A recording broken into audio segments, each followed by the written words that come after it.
Hello, everybody, and welcome to Unobstructed Views, brought to you by Blue Moon. We are presented by Blue Moon. Belgian White celebrate the rare lunar blue moon this weekend. Look, we have it. It actually exists. Some folks thought that that was fake. Some would say it's AI. It is real. It is right here. So celebrate this weekend with the rare lunar blue moon. You know what a blue moon is? With a blue moon, Belgian White, even if neither one is actually blue. You mean like the actual blue moon in the sky? Yeah. Maybe not. 2 full moons in the same month is a blue moon, the second one. Is that right? That's right.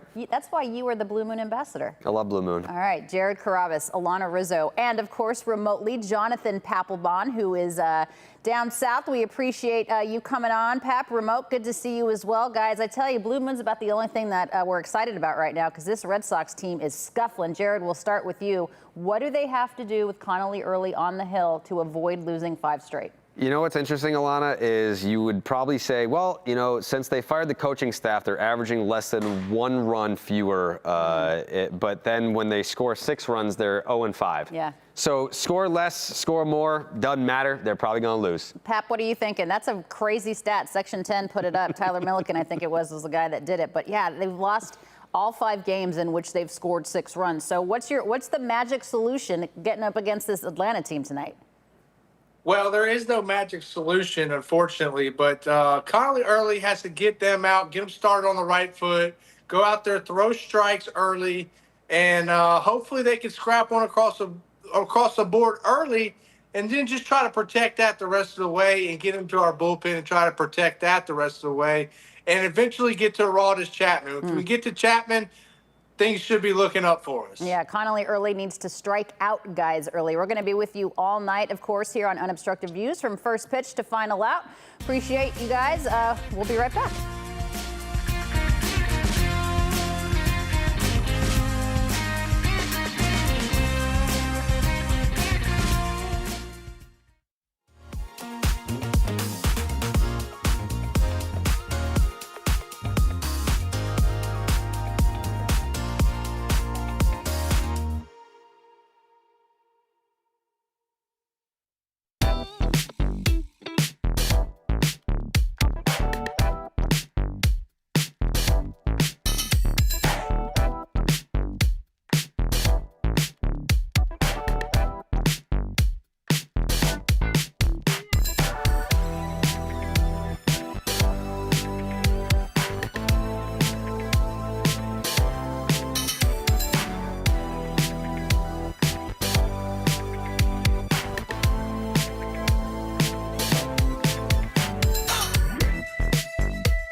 One thing Blue Moon, Belgian White, and Lunar Blue Moon have in common, neither are actually blue until now.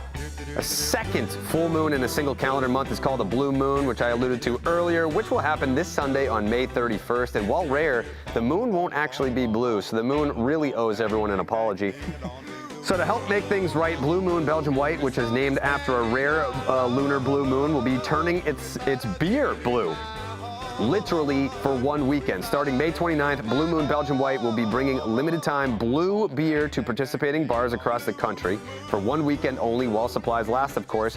Think Green Bear, but rarer, bolder, and brighter for a chance to enjoy a blue moon, blue moon. Log on to bluemoonbrewingcompany.com/lunar blue moon to find a bar near you celebrating the lunar blue moon this weekend. Who would have thought that we would have learned something about the solar system, beer, blue moon on Unobstructed Views? We're here for all of your educational purposes. Yeah. Alanna Rizzo, Jared Carrabis, Jonathan Papelbon.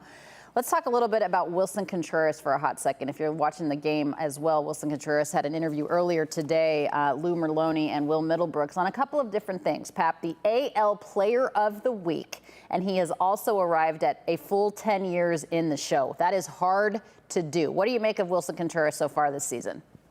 Well, I think he's our lone leader right now, and he leads in the way that he plays. And what I mean by that is he's going out there and he's taking care of his business, and he's going out there producing, right? When you produce, then you can lead, and that's what he's doing. He's doing it in that order. So to me, not only is he doing that well, he's playing solid defense, man, at first base, when all you can ask the guy to really do is hit after going to first base, and then he goes to first base and plays a stellar first base defense. And man, he's been picking balls left and right. So to me, it's on both sides of the ball. So I'm really excited to watch him play tonight, and hopefully he can continue this AL Player of the Week vibe. I mean, just keep it going. Wilson Contreras coming into the game, guys, with 11 home runs so far. He's batting cleanup today. Of course, he's playing first defensively. Jared, he came into the season with 11 triples. He now has 13. In fact, career hit number 1,000 was a 3-bagger. He's played a heck of a defensive first base, and he's starting to hit some triples. What do you like about his play? I'm glad that Pat brought up the defense, because I feel like when we look at this team, the glaring thing is that they need offense. And he's been one of the only guys that has consistently provided it. He's probably going to have a career high in home runs for the Boston Red Sox this year, which is interesting given his age. But I think when we look at it through the lenses of a Red Sox fan, it's been a while since we've had a good to quite good defensive first baseman over there. So the offense has been tremendous. He's replaced Alex Bregman and then some from an offensive perspective. But when I look at the hot corner, like, it's been a while since someone's been able to pick it over there, and he's done the job. Yeah, Wilson Contreras, as I mentioned, AL Player of the Week. He was named that on Tuesday, batting .457, .472, .857. That's the slash line. 6 extra base hits, guys. 10 RBI during a 9-game hit streak. And Pap, what I like about him too is that he plays the way you pitched, with passion. This is a team that needs a spark. Wilson Contreras gives it to them. Yeah, you know, I watched him the other day leg out a triple, and he gets up off the bag and he's pounding his chest, like, just pumped up, man. And that's what this team needs right now, right? They need a group of guys to come together and say, we got to start playing balls out. And we're on pace to lose 95 games this year. So we got to start doing things different. And sometimes that's playing with a little bit more energy, right? I need to see a lot more energy out of these guys and a lot more care, because when you care, it translates onto the field. And to me, I want to play with a bunch of guys that get pissed off when things don't go their way and pump it up when things do go their way. So I like what I see out of them. I want them to try to continue this. Yeah, Wilson Contreras, again, we talked about it, 1,000 career hits at the time. He has more than that now, obviously, but it came in the form of a triple. He gave the ball to his mom, or the ball to his dad, rather. He gave the bat to his mom, didn't want any scuffling amongst the family in terms of who he was giving stuff to. But he also said that when he was signed in 2016, he never wanted to go back to AAA once he made it to the big leagues. 10 years in the show. Congratulations to Wilson Contreras. All right, much more to come on Unobstructed Views. Jared, Jonathan, and I will talk about the Braves at the Sox. Game 2 of this. Mickey Gasper getting set for the game this evening. We'll talk about that and Connolly Early when we come back.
our first look at tonight's lineup, brought to you by Chad Tracy. Jaron Duran leading things off. Cedar Rafaela in center field. That's Jonathan's MVP from last season. Wilyer Abreu in right, of course. We talked about Wilson Contreras in the cleanup spot. Masataka Yoshida is serving as the DH, and sometimes as the DH, Mickey Gasper is now behind the plate. Nick Sogard is at second base. He has been all over the diamond since he came back up. Marcelo Meyer is at short, as we will continue to see him, and Isaiah Kiner-Falefa is playing the hot corner tonight. Jared, what do you like about this lineup?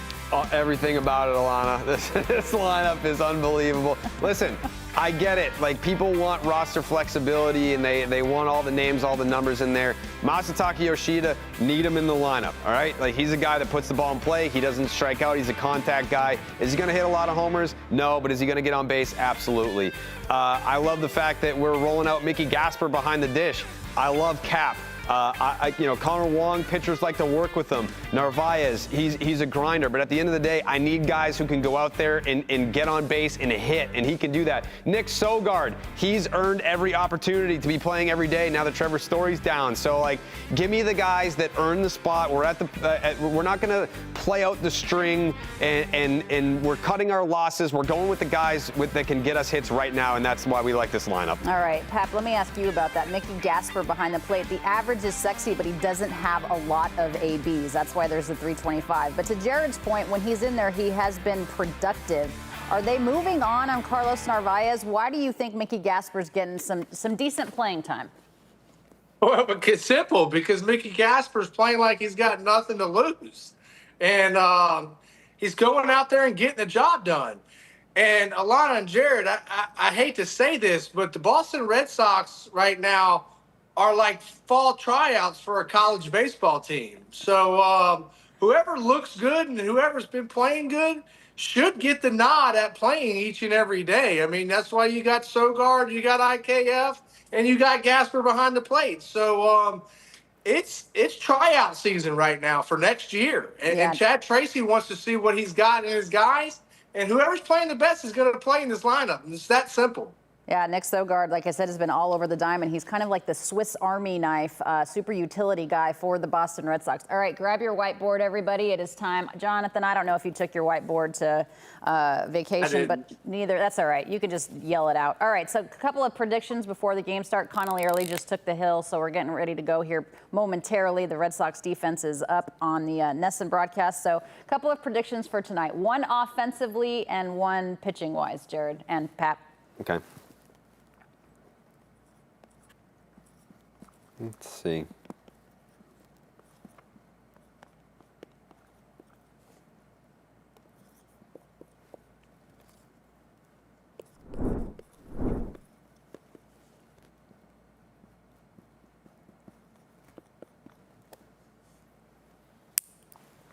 Okay, go ahead. What's your prediction? All right, Early goes 5 2/3, 3 earned runs. Okay, 7. He's been giving up a lot of homers. Okay, but they're solo homers, so I'm really fine. Because when he started the season, he didn't give up any. Yeah, the home run ball has been a little bit of an issue for Connolly Early, but he never gives up the big one. It's like a solo home run there, a solo home run there. Still got the 7 Ks, and I got Wilyer going deep. Well, you're going deep. All right, Jonathan, what about you? I need a prediction, pitching-wise, and then an offensive prediction from you.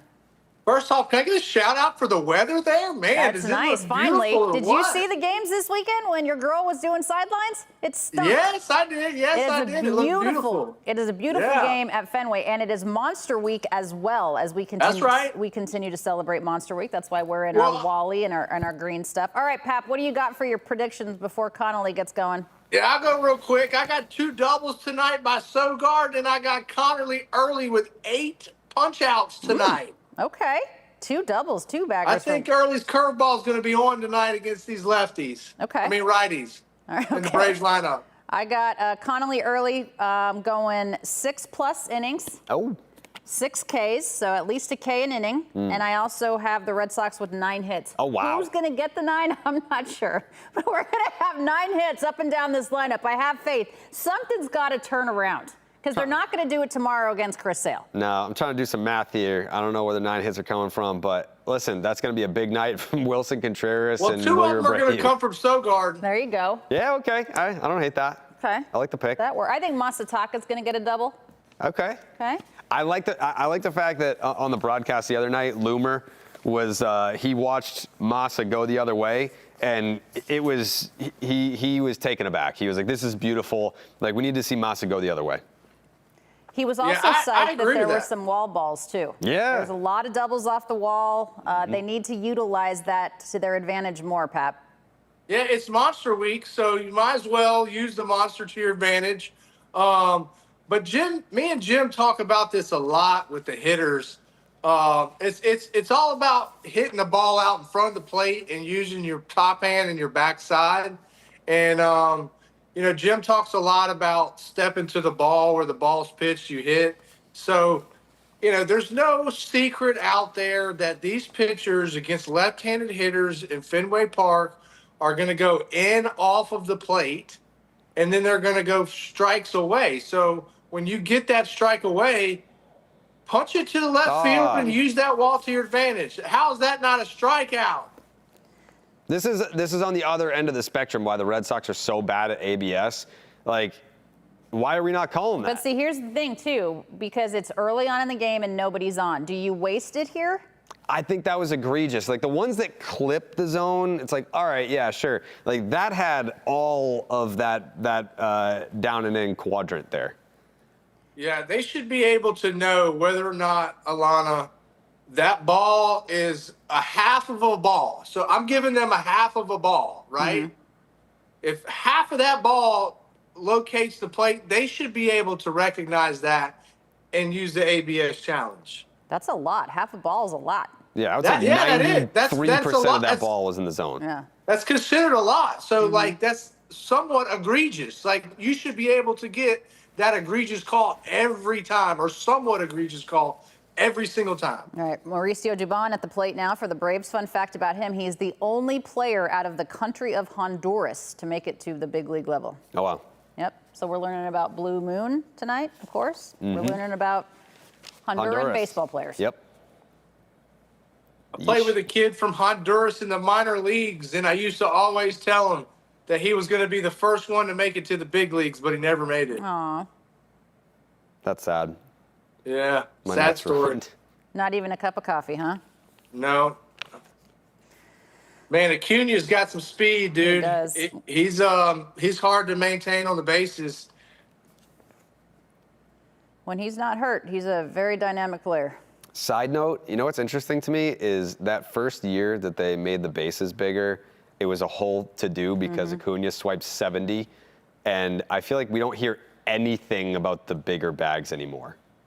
That's how it typically is with new rules, right? I mean, it's just everybody makes such a big deal, particularly the purists of this game. Nobody wants to see any change, but I have to say, we don't give a lot of credit to Major League Baseball or the commissioner. But I think the bigger bags, certainly the pitch clock, the engagement rule, I think that's really helped the game. Pap, what do you think? I totally agree with everything you said, Alanna, but can we talk about Marcelo Meyer just getting eaten up at shortstop? He has been, which is strange because he came up as a shortstop. Like, that's the thing is, to me, that is your position you've always played.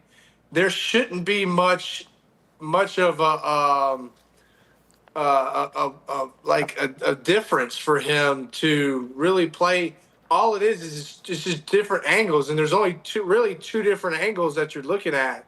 So to me, this is quite worrisome starting off. I had a conversation with him the other day when I was filling in for Jemai doing sidelines, and it was just about, not necessarily so much the footwork. And I talked to, Jose Flores about it too. It's just the angles, obviously, guys, the arm throws, getting to the ball quicker. Being in front of it, it's obviously a more difficult defensive position to play, Jared, but having, played 269 games at short in the minors, starting 266, is it not like riding a bike? I understand it's the big leagues, but it should be a little bit more seamless. I think, sample size, if you give him 100 innings or 100 games at shortstop, you're going to see that he's one of the better defenders at the position. But I don't even think it's like an adjustment thing. It might just be a mental thing where, you're looking at a routine ground ball and you're thinking, man, I've been at second base this whole time. Everyone's been rooting for me to move over to shortstop and move Trevor Story over to second base, and everyone thinks that I'm this fantastic defender. Like, you're thinking of all these things, and next thing you know, you're booting a ball that you field normally 100 times out of 100. So, I think if anything, it's more of just a minor adjustment, and it's not like a long-term concern. Pep, Sogard at the time was the fifth, well, actually, Marcelo Meyer, when he got the start there, was the fifth shortstop that the Red Sox have had this season, right? Because obviously with Trevor Story going down, so 5 different guys have played that position, which is a very important defensive position. What does that do for you as a pitcher when guys are making those types of mistakes, perhaps behind the plate? Roll that. Roll that. Behind you. There you go. All right, we'll talk about this when we come back. All right.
Unobstructed Views is presented by Blue Moon Belgian White. We appreciate the support here of our show. We appreciate that you guys are with us watching it. Alanna, Rizzo, Jonathan Papelbon, Jared Carrabis as well. You see again the starting lineup over on NESN. Happy that you guys are here with us on NESN Plus and NESN 360. When you watch the Atlanta, well, let's get back to what I was saying before.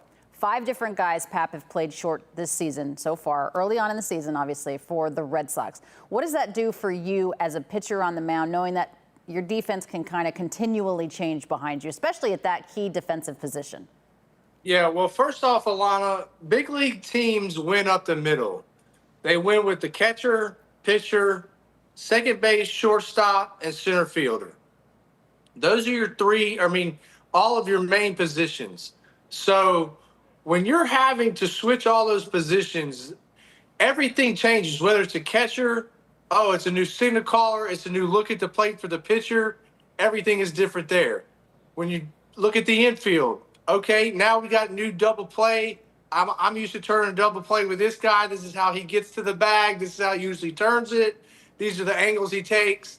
And so as a pitcher, you look at that and you say, man, well, I've got to do all the work myself, because you don't necessarily trust like you normally would with the guys that are there every day, that have them reps in every day that allow them to make plays. And like, these pitchers know it's tryout season at all these different positions. So they're going to try to keep the ball in their hands. And that's one of the big reasons why I said Connor early was going to have 9 strikeouts tonight, because he's going to go out there and try to punch out guys. Because I know if I was in that position, my main objective would be going for strikeouts and strikeout pitches, or get them to swing at pitchers' pitches.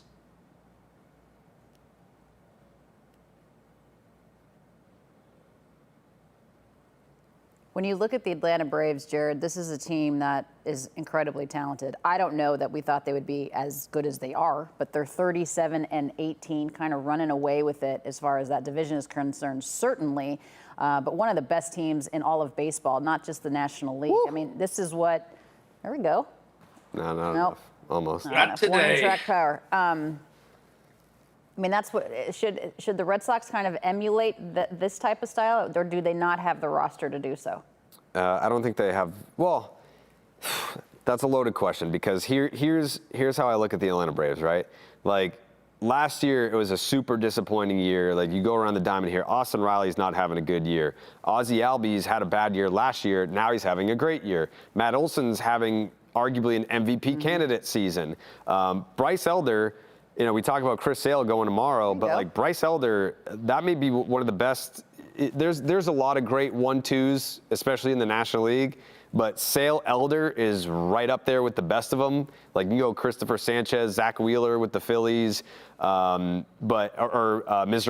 and our guy Kyle Harrison with the Brewers. Like there's a lot of good 1-2 punches in the National League, but the Braves have one of the best of them. So when you're looking at, like how do we become the Atlanta Braves?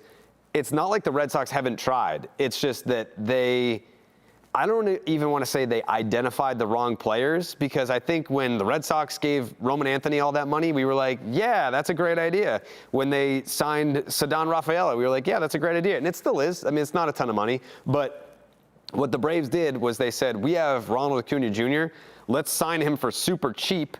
And then he became an MVP in the National League. They went to Ozzie Albies and they said, let's sign him for super cheap. And then he became one of the best second basemen in the National League.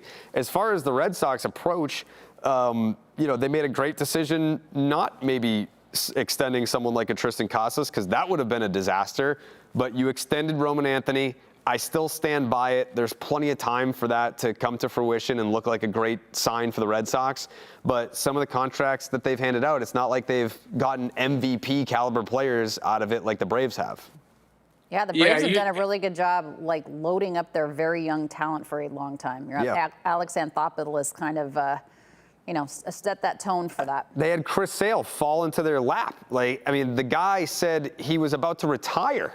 He said he wanted to play one more season and then retire, and then he got traded to the Braves and reinvigorated his entire career, put a Cy Young in his trophy case, and is competing for a Cy Young this year. I mean, it wasn't like a fluke, and he's added new life to his career that I'll even say that doesn't happen here. If he stays here, I think he probably does play one more year and then ride off into the sunset. He doesn't have this late in his career renaissance, but that's just good things happen to the Braves where the Red Sox have not had things fall their way the way that Atlanta has had happen to them. Pap, this would be the guy, right? Contreras, if we're going to get 9 hits, he's got to get something going to continue that AL Player of the Week stretch.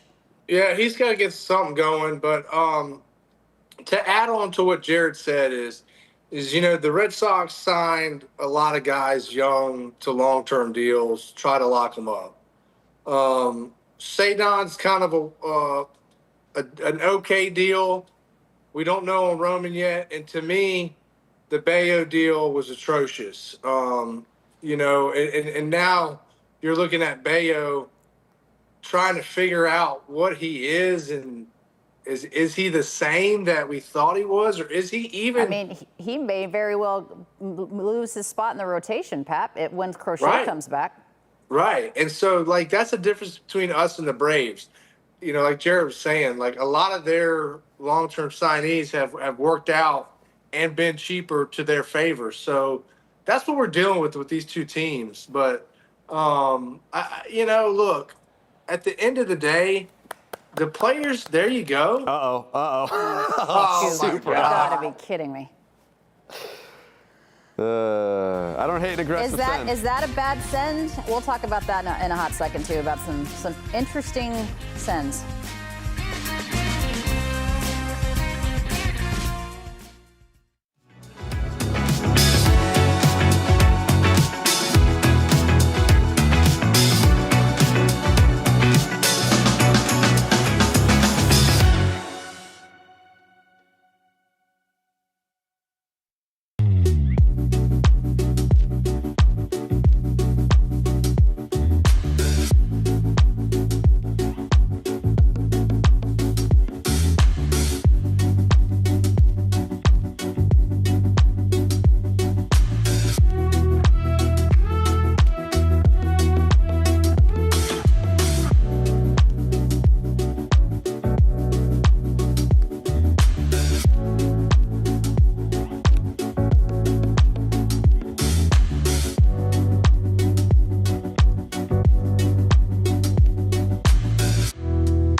right, taking a look at this. Pap, what's your position here on was this a bad send? What should have happened on this play? Bad send, and look, at the end of the day, it's hard to put the blame on Epi. Send him at third. He barely knows these guys. But when you're third base coach, the rule of thumb is if the runner has not touched third base bag yet, and the left fielder has the ball in the glove, you got to hold him. Yeah, don't send him. Okay. Yeah. There was another peculiar send over the course of the weekend, guys, when Wilson Contreras was sent home and then, stopped and stood up before he ran into Carantini. Carantini took offense to that, even though I think Wilson Contreras did him a favor because he would have bowled him over. Yeah, I think that was nonsense. I think Contreras actually did the right thing, and he knew he was out and kind of gave up. Because he could have just ran him right over if he wanted to because he was blocking home plate. I also, on that particular send, I think to Pap's point, yeah, I would normally follow those guidelines, but with this offense, are you just trying to do anything? Trying to get it going? Yeah, there's 2 outs. I mean, you wouldn't do that with any runner. Like, Sedon's got wheels. There's 2 outs. It's the first inning. It's not a huge gamble in that situation. And, I think Duran talked about this after the loss last night, where he was trying to say, that 9th inning, we put some runs up, but it's like it's too late, we put pressure on him too late and we were aggressive too late. Like, I'd like to have an inning like the 9th earlier in the game. So maybe they're just trying to take that same chaotic energy from the 9th inning and apply it earlier in the game, which I don't hate because we are 2 months into this and not much has worked in the offensive department. Like, they've tried to be more aggressive on the base paths. We've seen guys bunting more than we've ever seen. They can't hit homers. They haven't slugged at home in a place that they've always traditionally slugged. So whatever, be more aggressive sending guys. If they can run, go for it, because what else are you going to do? But is it like a kick in the teeth when you get cut down like that? My reaction to that was honestly it took a perfect throw, and it was like a short hop to the catcher. It took perfection to be able to nail him at the plate. So if you can be perfect, great. If not, then that's a run for the Sox. Yeah, but you're also talking. I'm going to disagree with you here a little bit, Jared, because you're talking about a big league team who's been playing, who's been you pitching just and called playing them a defense. college walk-on team. Now they're a big league team. No, I'm saying the Braves are. Oh, okay. The Braves are, and the Braves execute plays. They execute these plays at will. And, at the end of the day, you got to know, your third base coach has to know the opposing outfilders in and out. And Chad Epperson hasn't had enough time to learn these guys or see these guys enough. Yeah, I'm being accountable. I hear you, brother. I waved them in real time, so I got to stand by it. Okay. Yeah, I Wendell Kim'd it. All right. But no, you're right, dude. You're to a certain extent, dude, you're right. That might be our one and only chances game to maybe scrap a run across. So then what are we doing? Let's just pack up and not play the rest of the year. Are they to the point where they're like, the hell with it? Let's just see what happens and send them. Yeah. Yeah, make them make the play. They made the play. You just got to tip your cap. Well, we've already gotten 2 hits to my 9. Woo! Woo! Here come the Sox. Here they come, Alanna. I need another ground ball here, though, out of early. We need another ground ball double play, or else it's going to get ugly. And to me, I'm watching him early in this game, and he's struggling a little bit with his command, and he's struggling glove side. Okay. So that means that he's not finishing his pitches. So for a lefty to get to the right side of the plate, that's his glove side. See how that ball, he wanted to go in right there. And that ball was really middle up and away. So he's not finishing that pitch down and away to his glove side. And so, yeah, he's definitely struggling with location a little bit, but, hopefully he'll get some more innings and a little bit of time to figure this out. This is the second time in Early's career he's faced the Braves. Obviously, he's a young kid. Allowed 2 runs, both solo shots over 5 innings. That was on May 15th, Jared, but didn't factor in the decision. Atlanta won that game 3-2. He also beat the Royals in Kansas City last Wednesday. Since his major league debut on September 9th of last season, he's allowed 3 runs or fewer in 13 of 14 starts. That's a good stat. I'll take that. Yeah, he's been steady Eddie. He's a guy that when he takes the mound, I'm not expecting excellence. I'm not expecting to be wowed by any means, but he gives you a chance to win. And even like I said earlier, when he gives up the homer, it's not devastating. It's not in a big spot. And it's usually a solo shot too, yeah, right? Knock on wood, like it's not like, man, 2 outs, 2 strikes, 2 on in the 5th or the 6th inning, and then he gives up the home run to give up the lead. Like that doesn't happen. There might be a solo shot here, a solo shot there, but he's a pitcher. You know, he's a guy that he knows how to navigate certain situations. Pep, a lot of times you'll hear guys say he's a thrower, and sometimes you'll hear guys say he's a pitcher. Tell us what that means.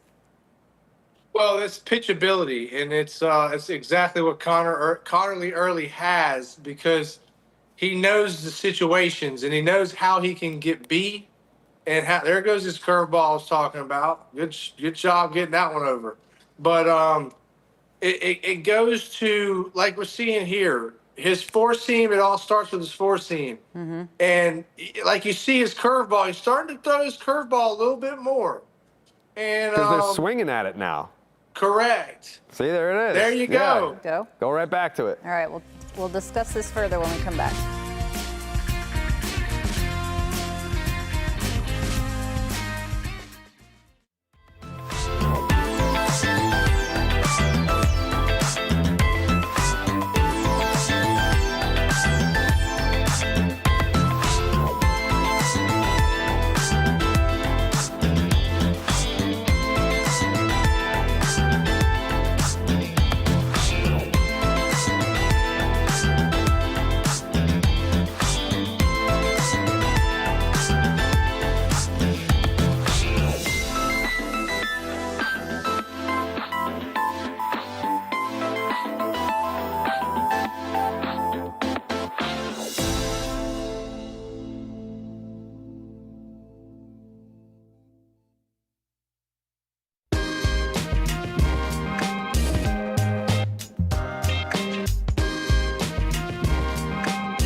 No score at Fenway, bottom of the 2nd. It is Monster Week all week long on NESN Plus, and NESN 360. We welcome you back to Unobstructed Views. We are psyched that you guys are here. Masataka Yoshida up in the order is what I'm trying to say for the Boston Red Sox. Quick, Alanna, does Wally wear pants?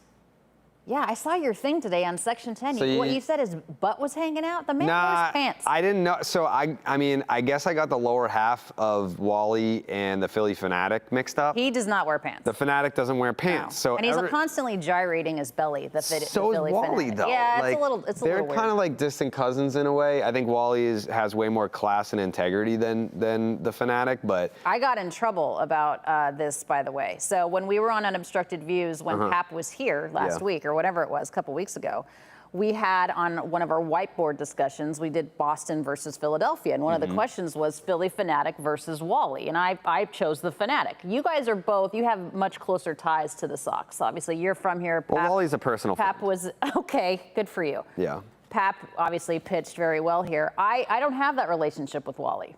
First Walter. out. Perfect. Walter. Yeah. That's his dad, though. Isn't it? Isn't that his dad? I think and it's Wanda, Wally's his mom. government name is Walter. Sure. But anyway, I picked the Fanatic, and Wally was not pleased with me. But anyway, I was doing sidelines this weekend at Fenway. I was filling in for Jemai, who was off. And Wally was upset, but we made up. Like, we're cool now. So this was Friday, okay? That's class by Wally, Yeah, I mean, though. he came over and we discussed it in a mascot. Oh, and then he scared me to death on Saturday. I didn't know he was there. But we're good. We're good. Like, we have squashed whatever beef was in existence, and we're cool now. So, but yes, he wears pants. He's a forgiving monster. He is a forgiving monster. Mickey, no. Yeah, Wally's a good dude, and I love the fact that he watches the views, he supports. Obviously, he's a big supporter of all the programming, and at the end of the day, I figured that you guys would come to an amicable resolution to all. Yeah, he didn't hold a grudge, and I appreciate that. You know, I'm new here, so I'm learning my way. You're not new anymore. I'm new to Boston. I'm new to this broadcast. You're a sophomore. That's still new. I'm not an upperclassman yet. But anyway, Wally is going to join Sweet Lou and TC and OB on the wall at some point this week. Did you notice what Wally's doing in this T-shirt? No. He's holding up the 10. Oh, that's Wally adorable. gave me this shirt. That's adorable. Yeah, he gifted me this shirt. That's really nice. Yeah, That's really shout out sweet. Wally, man. I tell you what, Wally's a great guy, man. He's come to. Oh, you gotta Tell him, go. Pat. Let's take advantage of this poor defense by the Atlanta Braves. Oh, we got Ow! three? Oh God! We got three? Oh God, no! Wow. Okay. Turmoil. See, Sogard makes things happen. Thank you. Sogard makes things happen, right? Is that what you were going to say? I was literally Speak word to for that. word. Yeah, he makes things happen. He's an athletic player. He can do it on both sides of the ball. He's fast. I mean, the fact that you can drop down a bunt and end up on third base, there's maybe 2 dudes in this lineup that can do that, Nick Sogard being one of them. I should have went Nick Sogart in total bases. See, like, but because that's an error, so wouldn't No, that be they're zero? gonna give that a hit. All right. But I mean, that's a hit in a 2-base error. And a 2-base error, yes. Yeah. A single and a 2-base error on the throw. Yeah, so that's 1 total base. Yeah, it's 1 total base. We got to figure that out, Pap. We got to call up the wise guys and figure that out, because a walk should be a total base. Like I agree that a walk should be a total base. I agree on that. especially so a play like that, I think that should be 3 total bases, because the only reason why I'm on third is because I'm fast. That's a skill set of mine, and the pitcher had to hurry up the throw to first because he knows that I'm coming down the line. No question about it. I agree. I think it If should I'm be how rumbling many and tumbling, he total knows he can bases? take his time. And not stumbling. How many total bases do you pass up or do you touch? 1. Oh, Well, to get 3. to third? 3. 3. Yeah, to get to third? Sure. Let me ask you this about when it comes to walks being a total base. Do you think when it comes to Hall of Fame consideration, should walks count as singles in terms of just on-base percentage getting on? The amount of time you like are setting the table or getting on because you walk a lot. No, I think it should. I think it should if you have a copious amounts of them Like- with the home runs. All right, what about Joey Votto? Think about that. We'll discuss when we come back. All right.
Welcome you back to Unobstructed Views, presented by Blue Moon Belgian White. Celebrate the rare lunar blue moon this weekend with a Blue Moon Belgian White, even if neither one is actually blue. All right, to talk about that really quick, and then we can get back to this game, of course. I know that's priority, but Joey Votto, guys, had 1,365 walks in his career. He led the National League 5 times in base on balls in his 17 seasons. That's damn near a third of his career. He led the league in walks. Is Joey Votto a Hall of Famer?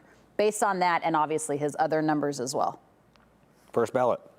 Yeah. I don't think he's first ballot, but I think he's a Hall of Famer just because of the longevity that he had, and I think baseball Hall of Fame and the voters really take into longevity of how long that you play the game.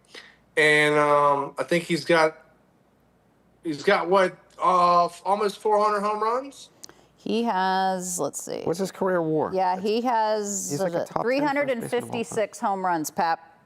Yeah, almost 400. 1,144 RBI. He played 17 seasons, 2 years. He played 162 games twice in his career. Yeah, he won't be a first ballot, but he'll stay on the ballot for a little while. But I mean, I think that he has a shot. I think that he has a legit shot. The walks and how many walks he had will come into play, but it won't be a huge discretion as to why they're voting him in. All right, Connolly Early gets Ronald Acuna Jr. to swing and miss on that pitch here at the top of the third. No score so far in this game. Game 2 of a 3-game set with Atlanta. Chris Sale goes for the Braves tomorrow. Let me ask you this: when they show all of his pitches, Pap, in terms of his pitch arsenal and everything that he has, you'd like to see him use that curveball a little bit more. Everything obviously going off the four-seamer. The analytics department will have you think that they say throw the swing and miss pitch, right? Throw that pitch, but they shy away from kind of the putting the ball in play, the contact type of pitches. What would you like to see him throw more? The curve and what else? Is the changeup a factor in there? What do you want to see more of? Changeup. Changeup, okay. Yeah, and be able to throw that changeup for strikes, because you have to present to hitters a pitch that you can throw a strike for, or else they're not going to swing at it. If a hitter knows you can't throw a certain pitch for a strike, in fact, that's what they were doing against Brian Bayo's last outing. So once they know you can't throw a certain pitch for a strike, like Brian Bayo couldn't throw his fastball for a strike, so they start looking for other pitches. And so then that's when you say, okay, here's my curveball in the dirt, where you're used to me seeing it as a strike. It's a cat and mouse game, and you got to be able to play that game. And if you don't have pitches that you're able to throw strikes for when they don't swing, you're not going to be effective. I don't care how hard you throw. And so you got to be able to get contact on the ball as well, and weak contact, or else you're not going to pitch deep in the game. Would that changeup allow guys to kind of roll over, fly out a little bit more if he's throwing it effectively, throwing it for strikes? Yes, and to me, the changeup is the one pitch that you get the most weak-induced contact on, because hitters are sitting on a pitcher's fastball 90% of the time. They're looking for the heater and reacting to off speed. And so with that being said, the changeup usually is hit into play. Like my changeup or my split finger, whenever it was like at its best, they would swing and miss. But I would say 80 to 85% of the time, it was usually a weak induced ground ball on the infield. And that's what I was looking for. That was a pitch when I knew I had to get that weak induced ground ball on the infield to either turn a double play or keep them from sack flying somebody in. I went to that pitch. And so you have to have pitches that aren't just swing and miss. And so that's the analytics of it, okay? In a big situation, just like you said, Alanna, oh, we want the swing and miss pitch. Not necessarily. That's where analytics, I believe, you have to play the game with the game of analytics in it. So you have to know the game. Like, we don't need a swing and miss pitch right now. We need a ground ball on the infield. Yeah. In and out, yeah.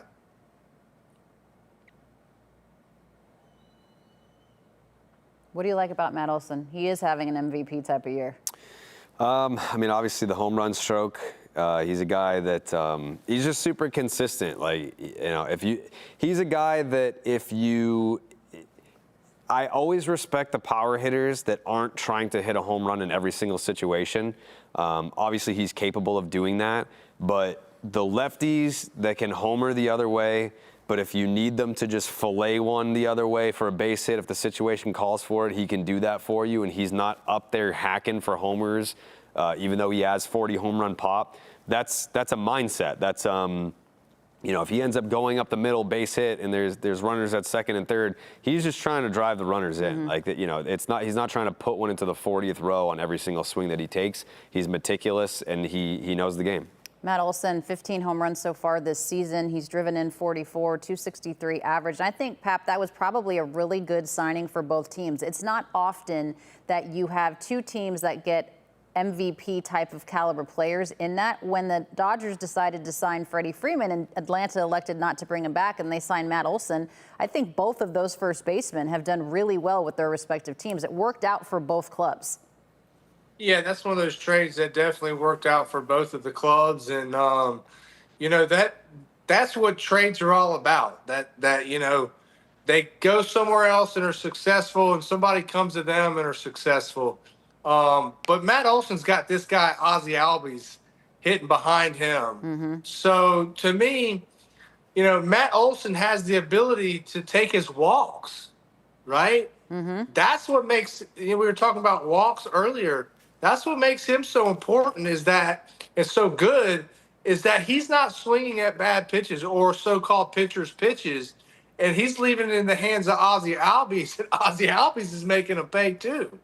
Ozzie Albies, 8 home runs on the season so far, 27 stakes, 268 average. Big fish tank guy. Has a huge fish tank in his house. He has koi in his koi pond. He does, and he also has the Ozzie Albies Foundation. He and his wife, Andrea, do great work in the Georgia community with rescue animals. So good on you, Ozzie Albies, for doing stuff in the Atlanta community as well. Yeah, Pap, you need to check that out. Yeah, I had a big fish tank in Philly. Did you? Yeah. Yeah, but what happened? I don't know what it to feed was. him? It was hard keeping fish alive. Yeah. I don't know what it was. Did you have someone take care of them when you were on road trips? Yeah. Okay. All right, guys, we'll be back.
No score. Welcome back to Unobstructed Views, October 5th, 2007. Manny over the wall, the walk-off against the Angels. Jared was there. Pap was there. What do you remember?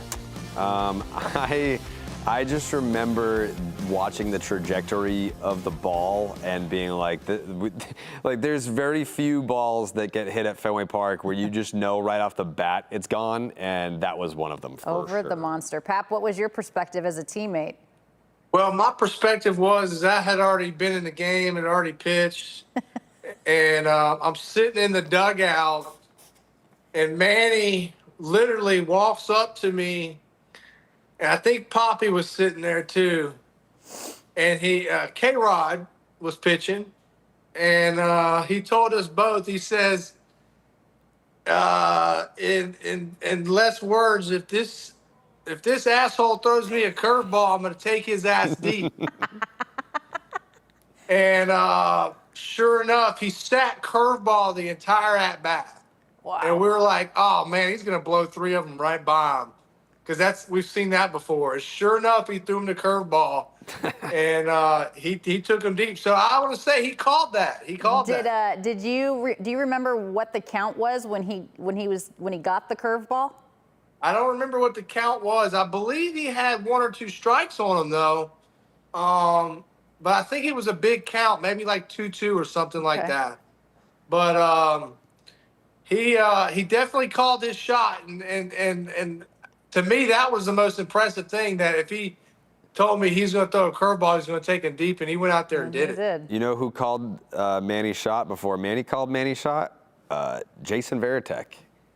If you go back and watch the interview that Manny does on the field after he hits the home run, he comes back over and he's like, Varitek came up to me in the clubhouse and said, "You're going to hit a home run today," and I did it.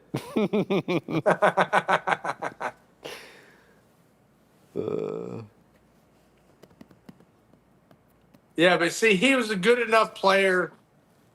Are we reviewing this right now, by the way? We are. I'm assuming you can't. That definitely looks like a foul right? ball. Yeah. I don't know. It hit the chalk, though. A little bit chalk. It looks chalky to me. Yeah, I think that's a fair ball. I don't see that chalk come up. I don't know. I see a ton of chalk there. I wouldn't say a ton, but I did see some. It's going to be a tough one. I don't think so. Well, the call on the field is was what matters. Foul, right? It was. No, I thought it was because they got him at first base. Oh, yeah. This might be a long one. Foul ball. Garbage. You got to see that white chalk, man.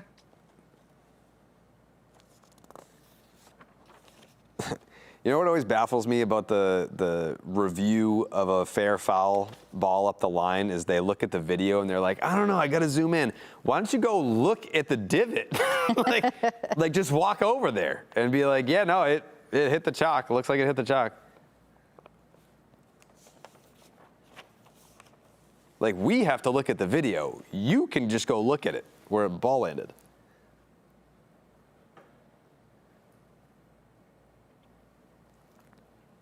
IKF saved me in the post game the other day, guys.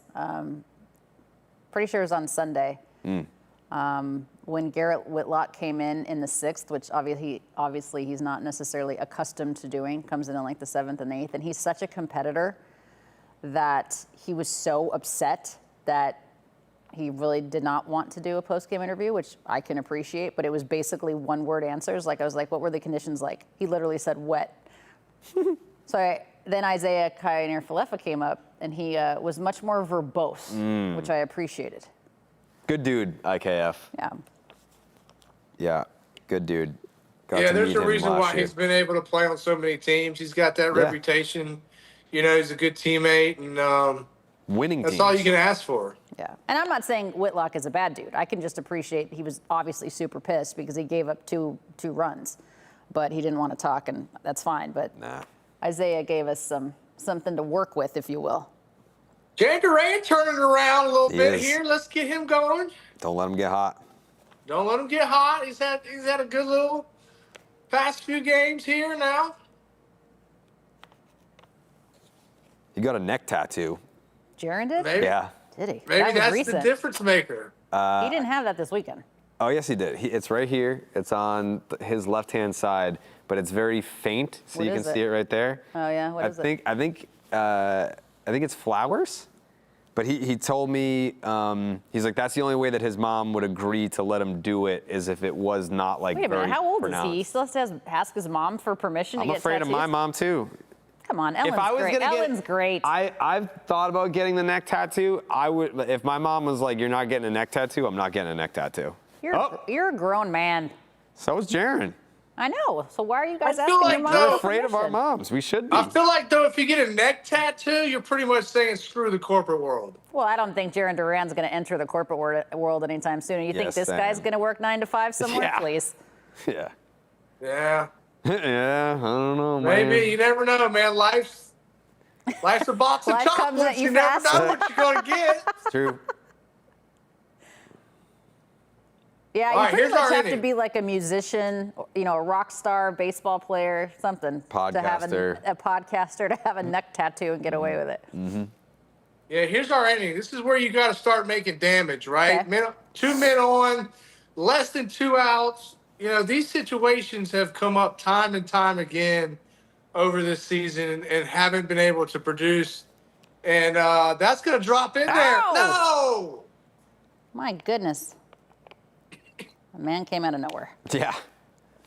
And that's just an unproductive at-bat. I mean, and this is what we've seen. And this is you at least got to get them both over so that a base hit scores them both. And it's just we've seen this far too much this year from this Boston Red Sox team, and it's getting to be old.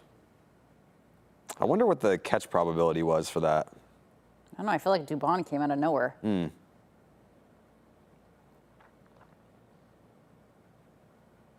Wouldn't this be a nice time for I'm not even going to say a home run, just Anything? anything, yeah. I mean, this would be the 4-2, guy. clear the bases. But you see, like, when you do the little things like moving guys over and you do little things like sack fly, bunting guys up, when you do that, all that does is continuously put the pressure back onto the pitcher. And if you do that for 4, 5 innings, 6 innings, the more you do that, the more you have a chance at getting that pitcher at the end of the day to either get out of the ball game or beat them outright. And the Red Sox just don't do that. They don't pound away at that starter. It's kind of what I'm trying to say. Do you feel like they rush through their at-bats? I don't think they rush through their at-bats. I think they get beat early in their at-bats. I think that, you know, they're not selective on what they're trying to do at the plate. They don't have a plan as to what they want to do at the plate. So their at-bats are almost seemed over Right in a before they even heartbeat. start, yeah. Yeah.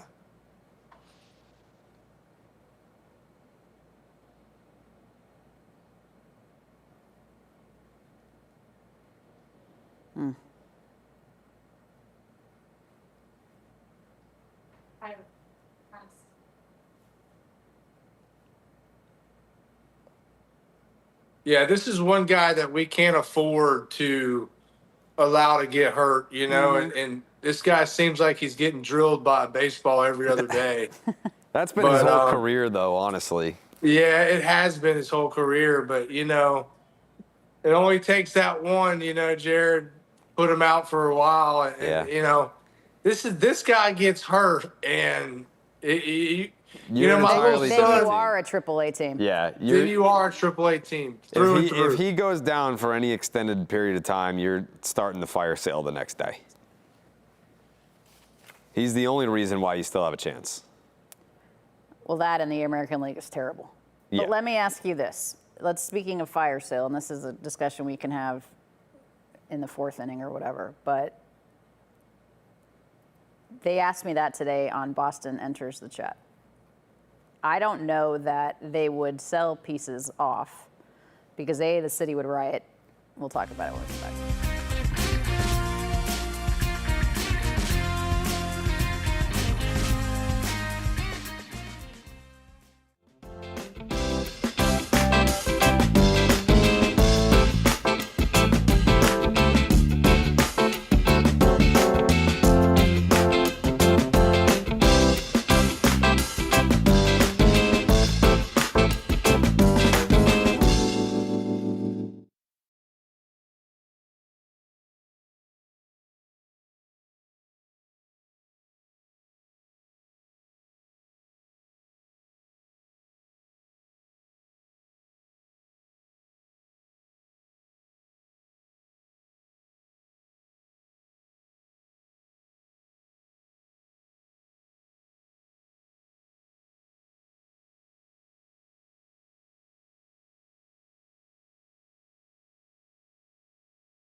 welcome you back to Unobstructed Views. Still no score here. Top of the fourth inning. Connolly early back to work on the hill. Again, fire sale. Do you think, let's say Wilson Contreras, God forbid, gets hurt or whatever.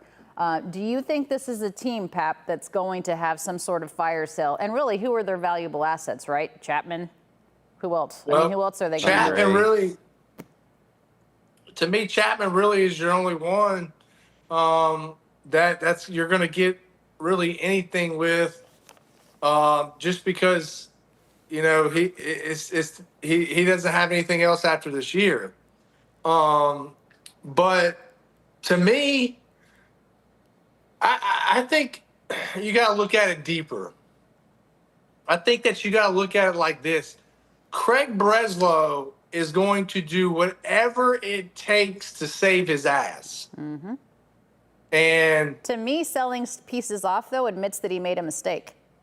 It admits he made a mistake, yes, but also you gotta. It's a high wire act. You gotta be careful because you don't want to look like you've totally given up, because then the fan base is really going to turn on you, right? And not that to say that they already have turned on him.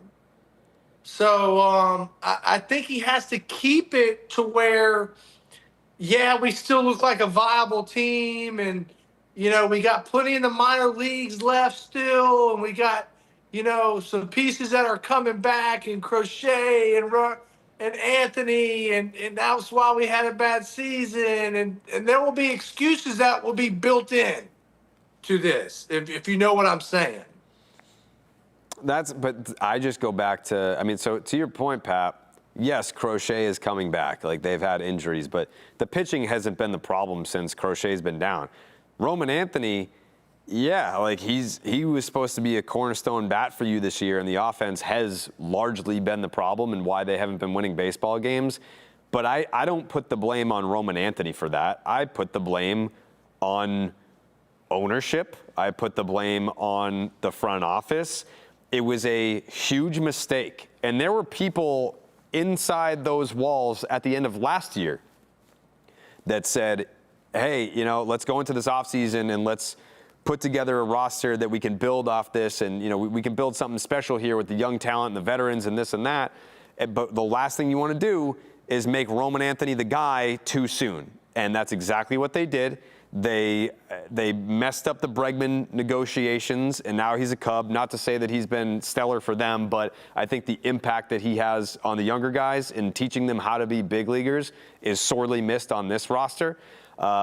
And then you kind of just look at the Roman Anthony situation, take out the injury, right? Let's say he's been fully healthy. Before that, was not performing offensively, had some struggles defensively. Just completely unfair to say, hey, you 21-year-old kid, go out there and be the face of the Boston Red Sox franchise and be the main reason or the sole reason why this team goes to October or doesn't go to October. Imagine if in 2007, Dustin Pedroia makes his big league debut the year before, the same way that Roman Anthony did last year. And then in 2007, they're like, hey, Petey, we're not adding any veterans. You're the guy. And if this team doesn't make it to October, that's your fault. No, it's not. It's your fault for not giving me Mike Lowell and Manny Ramirez and J.D. Drew. I know you hate him, Pat, but David Ortiz. Like, all these guys, Julio Lugo, God rest his soul. Like, I mean, they didn't say, hey, LZ, hey, Petey, go get him. They said, you guys are the future, but for right now, let's surround you with these players that we know are going to help you. World Series MVP was Mike Lowell. ALCS MVP was Josh Beckett. He was already there. They didn't ask Ellsbury and Pedroia to be the guy. They became the guy later down the line, and that's not how they built this 2026 team. I totally agree with that aspect of it, Jared, and I think that is the way that you just spoke to. That is the way to build, in my opinion, the ultimate team, is to surround good young players with average to above average big league talent. That's got to be caught by Sadon. There we go.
Nobody wants to score yet.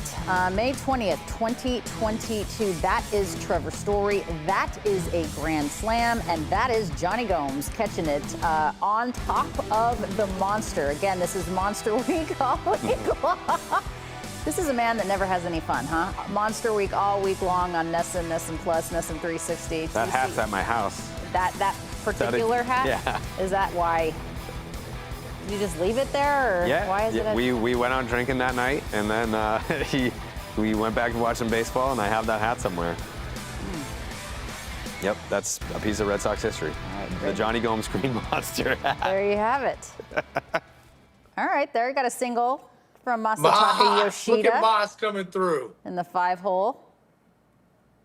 All right, Jared, I know that's Tom Warner, but who is the actress on the left? Eliza Dushku had a huge crush on her because she was in Jay and Silent Bob Strike Back. Okay. I think that movie came out when I was in like 7th grade. Yeah, that's definitely more your era. Yep, she was in Buffy the Vampire Slayer. She was in, what am I missing, Pap? What are Wasn't there like a sports movie You that went you to the said she game, was in? a Celtics finals game with me and my wife, and she was in Bring It On. That's what it was, Bring It On. and she yapped our heads off the whole time. Just all she does is yap.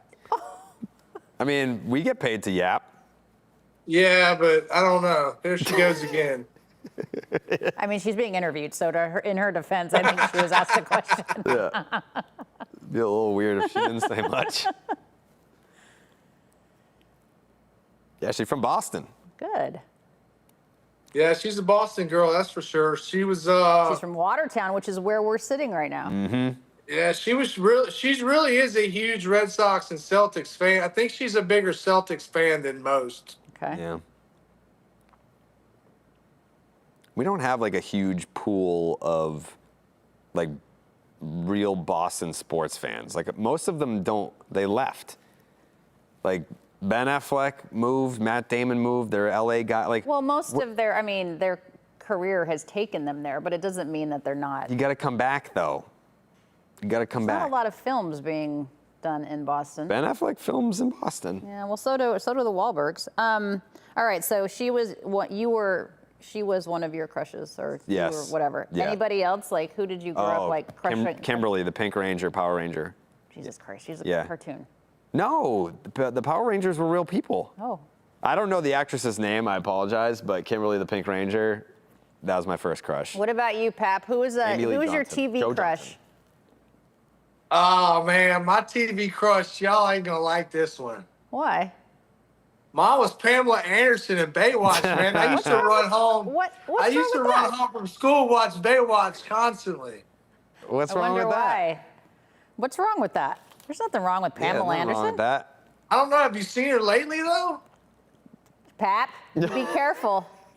You be careful. Yeah, she has decided to aging go. tremendously. She has decided to go the non-makeup route, but you watch it. You watch it. You too will be there one day. It's just that guys are distinguished. Women just get old. I don't want to hear it. Yeah, aging okay. great. Yeah, she was obviously she's Canadian. She's a Blue Jays fan. Yeah, good big for Blue her. Jays fan. Yeah. Yeah, Trish Stratus, another Canadian, Who's that? WWE Okay, Hall of Famer. sure. You don't know Trish Stratus? No. Come on, Watch fake Alanna. sports. It's not fake, it's scripted. It's fake. It's predetermined. It's choreographed. I need Sogard to get one of those doubles right now. Bring him on in. That'd be great. That would be great. Ah, He's just Sogard dropping down bunting bunts all again. day. Why not? God bless him. Okay, so look, at the end Productive of out, the day, Pat. you're like, that's good bet. I'll take that, right? Mm-hmm. Absolutely. Okay, we did a job there, right? Now we got a base hit can score too. So Yeah. yes, let's Nobody please give out, him of high course. fives. Mickey Gasper is built like a fire He hydrant. is. He's very serious. He's a thick He's boy. very, very serious. Yeah. Yeah, he is. Yeah, Mickey Gasper and like Alejandro Kirk having like a thick off. No, but Mickey is built. Alejandro Yeah. Kirk is fluffy. There's He's a difference. fluffy. Mickey's got like some real. He's muscular. Yeah. Like those quads are steel. If he's not dressing up like Super Mario, he's really Hey, missing fair an ball. opportunity. Fair ball. 1 run is There in. you 2 go. runs are in. Look at what that bunt did, Pap. See, and look what happens when you put the ball in play as well. Like, that's another thing that they haven't been doing Did it go good for at the all, is just putting the ball in play. When you put the ball in play, good things happen. Let's get another look Did it at that. ricochet off the? Oh, Nope. it went off of Olsen. Yep. That's a little E3 there. I thought take that was it. going to score 2. Even Massa was like, get your ass home. I don't think he said that. He seems did. very proper. No, he said that. 1 run is in, should have been 2 runs. Well, the reason why it wasn't 2 runs is because you had the veteran Ozzie Albies on a play like that going to back up, and he was there to get the pass ball. We just squaring around again. Why not? Look at us try to bunt. I mean, Let's just bunt this team to death. I agree. Like, if things haven't been working, let's try to do things differently, man. Let's bunt some guys over and bunt some guys in. Show and bunt. Look at That IKF, works man. as well. Okay. IKF is the heartbeat of this city, Pap. The city. I mean, who else is playing sports right now? It's just the Sox. So what else do we got going on? He's hot right now. You can't deny that. Dude's hitting like 600 the last week.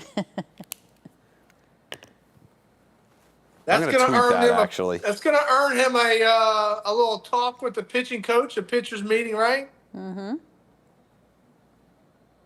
Gasper's not a very fast runner. IKF is the heartbeat of the city of Boston. Tweet. Posted. See, they're even playing the Bruins goal scoring song right now because they know. IKF is that dude. The oven mitts are out of control. Yeah, I mean, can we talk about that for a second? Like, why wouldn't you just wear an obnoxiously long one? Like, they're not regular. I know, that's a good question. Why wouldn't you wear one that's as long as the bat if there's no regulation? Or just like tie it so that it's You like could be higher up on your 45 hand. feet to the next bag and just outstretch your arm. There you have it. Is there an umpire that's checking to make sure it's tugged all the way down on your arm? No. No. That's why baseball is the best. You can just cheat. Yeah, that's why it's the It's best. the best. Yeah, I think baseball is the most cheatable sport. Yeah. You get caught and then you figure out a new way. Did that bat? Did That's that gonna bat bleed. just fall out of his hand? Now he broke it. Let's go. Look at us. Wow, sacks full. Sacks full of socks for Say Don. I don't know. I feel like this is normally a spot that he thrives in. It is. This is where loves he the has moment. ice in the veins. Yep. Do we have anything on why Jaron Duran wears a belt with Marcelo Meyer's face on it? I did not notice that. I didn't either. Yeah, he's That got seems like Marcelo something a reporter Meyer's should find face out. all over his belt. I never knew that. I thought he had like a red, flashy, bedazzled belt. No, and then he's been wearing the TS10 arm wristband. Well, that Yeah. makes sense because Story's out, so maybe he's doing it as Say a. Look at Sagan.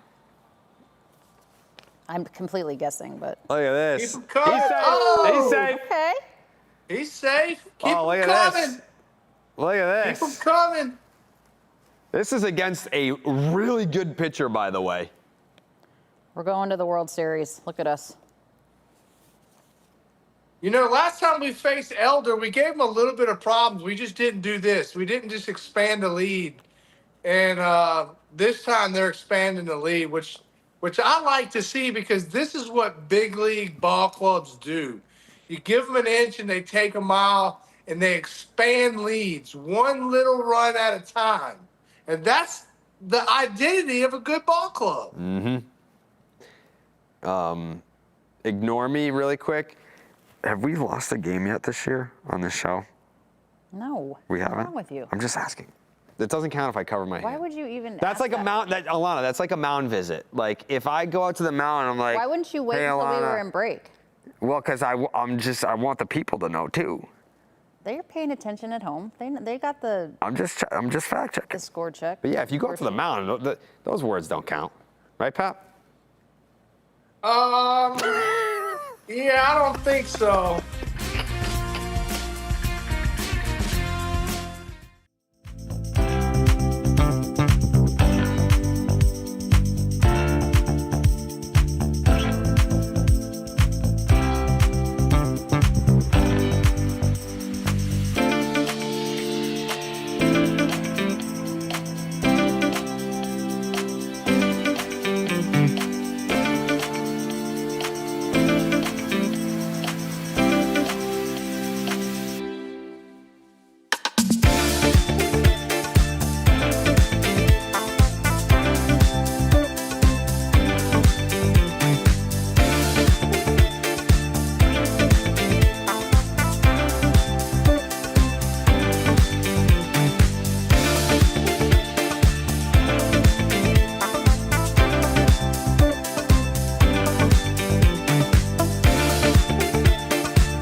So this is what Pap was talking about. This is Jaron Duran's belt with, for some reason, Marcelo Meyer's face all over it. I got to figure out what that is, or I'll ask Jemiah if he can get some intel on what's going on here. Looks like they're buddies. Well, sure. Yeah, I don't think you're wearing the dude on your belt if you're not buddies, but that's an interesting look for sure. I like it. And I'm glad that Major League Baseball allows this. Remember when you only had to wear like certain kinds of belts, you had certain color cleats? Good for them for showing some personality. I remember when they had Roger Clemens was about to win his 300th game, and he had like a patch to commemorate it on his glove, and it might have been the Red Sox. Like he was out on the mound wearing it, and then they like called time and made him like switch gloves, and he got all pissed off and probably struck out the next 17 batters. But yeah, I know they gave him a hard time about it. Yeah, that cool wasn't seeing a the good Rocket idea. at the weekend, over the weekend. That wasn't a good idea. There's a lot of brotherly love, though, in the Red Sox still, though, with the team. So, you know, they still seem to be getting along pretty good and jiving pretty good. It's just they just don't have the big league talent. I mean, you got a great clubhouse atmosphere, I still feel like, just no talent.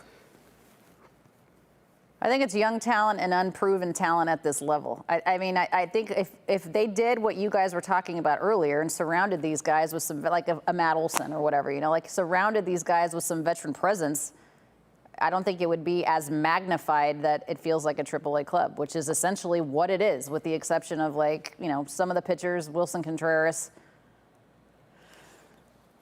Okay. Yeah, but here's the thing, Alanna, is they're taking a step back from last year. No you doubt. know, everybody, you know, we made the wild card last year, got our asses kicked by the Yankees, and then it's like, oh, okay, well, we're going to go out and get some players and revamp this team a little bit, and we're going to come back and we're going to be even better than we were last year, and we're going to make a deeper run in the playoffs, et cetera, et cetera.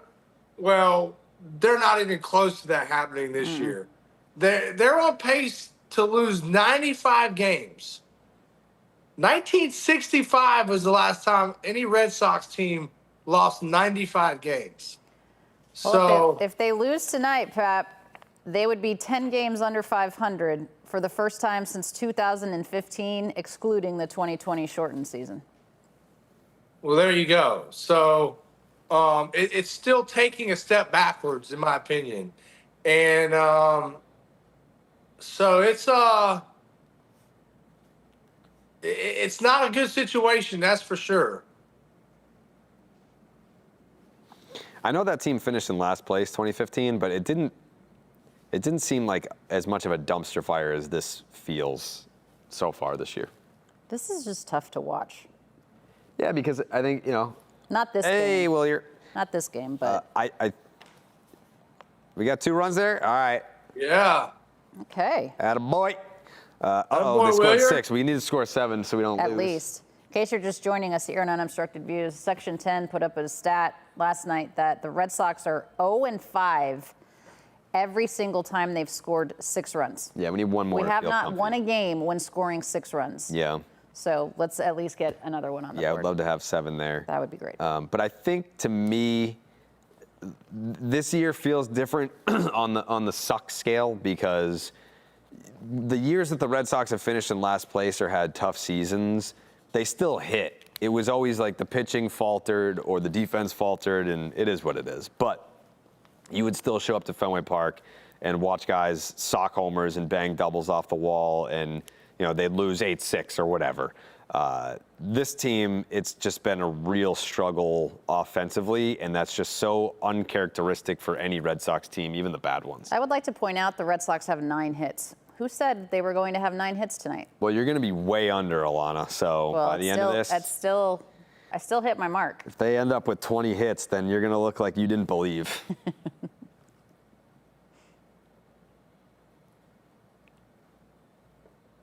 How do you feel about Mickey Gasper's stash versus Peyton Toley's stash? I'm fine with both. Okay. I just love Peyton's demeanor and personality bear. and attitude. I just want to be around him. His energy is infectious. Mickey Gasper's stash is great. He's just more reserved, so I don't know a lot about him, but I'm fine with both.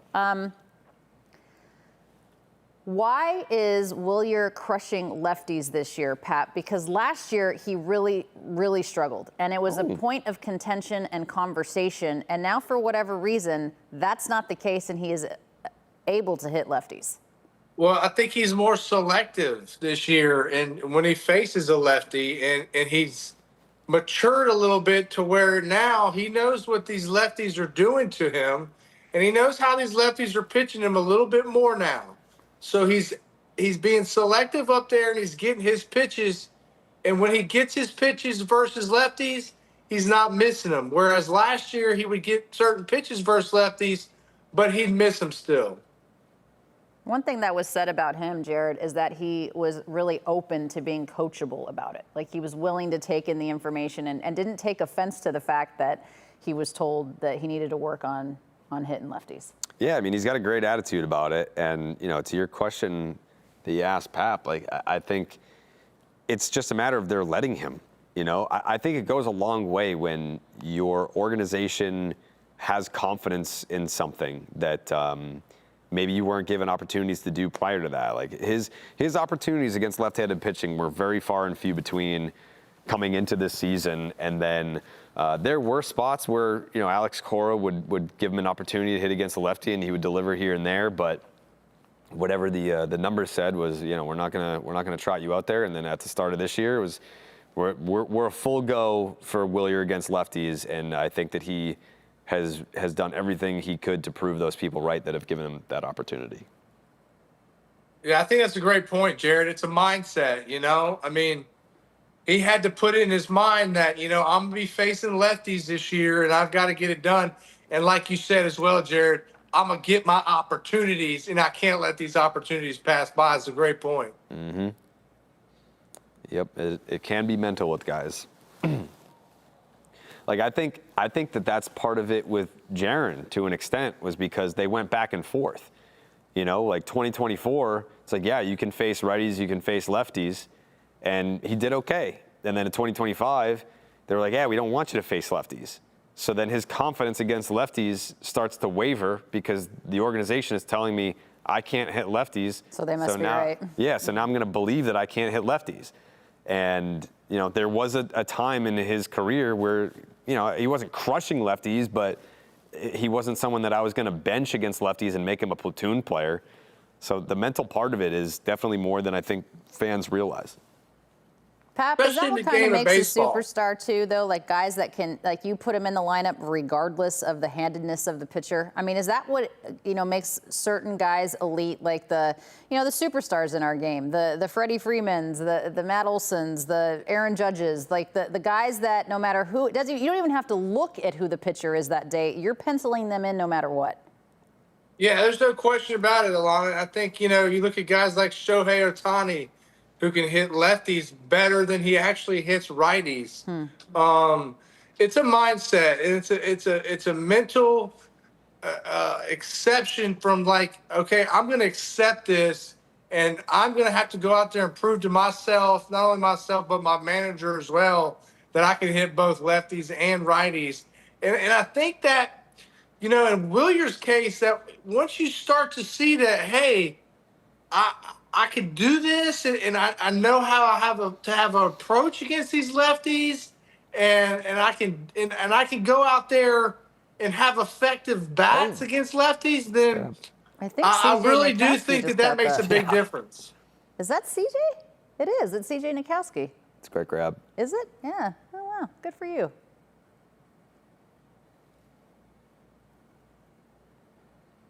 The broadcaster's dream to catch one of those. Not mine. Terrified. Dallas caught one in my face last summer, and it was one of the worst. Has he ever stopped talking about it? No, Yeah. and it was like his he hit the discount double check in my face, and I think it was the second one that he had caught in the season.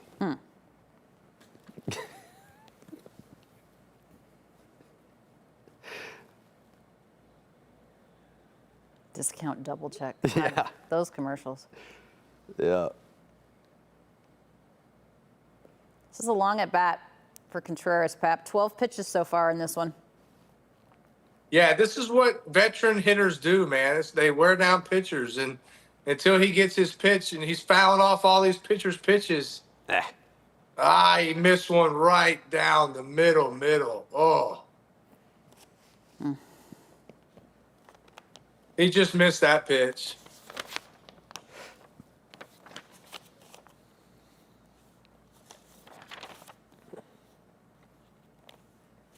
Cutter Crawford, man.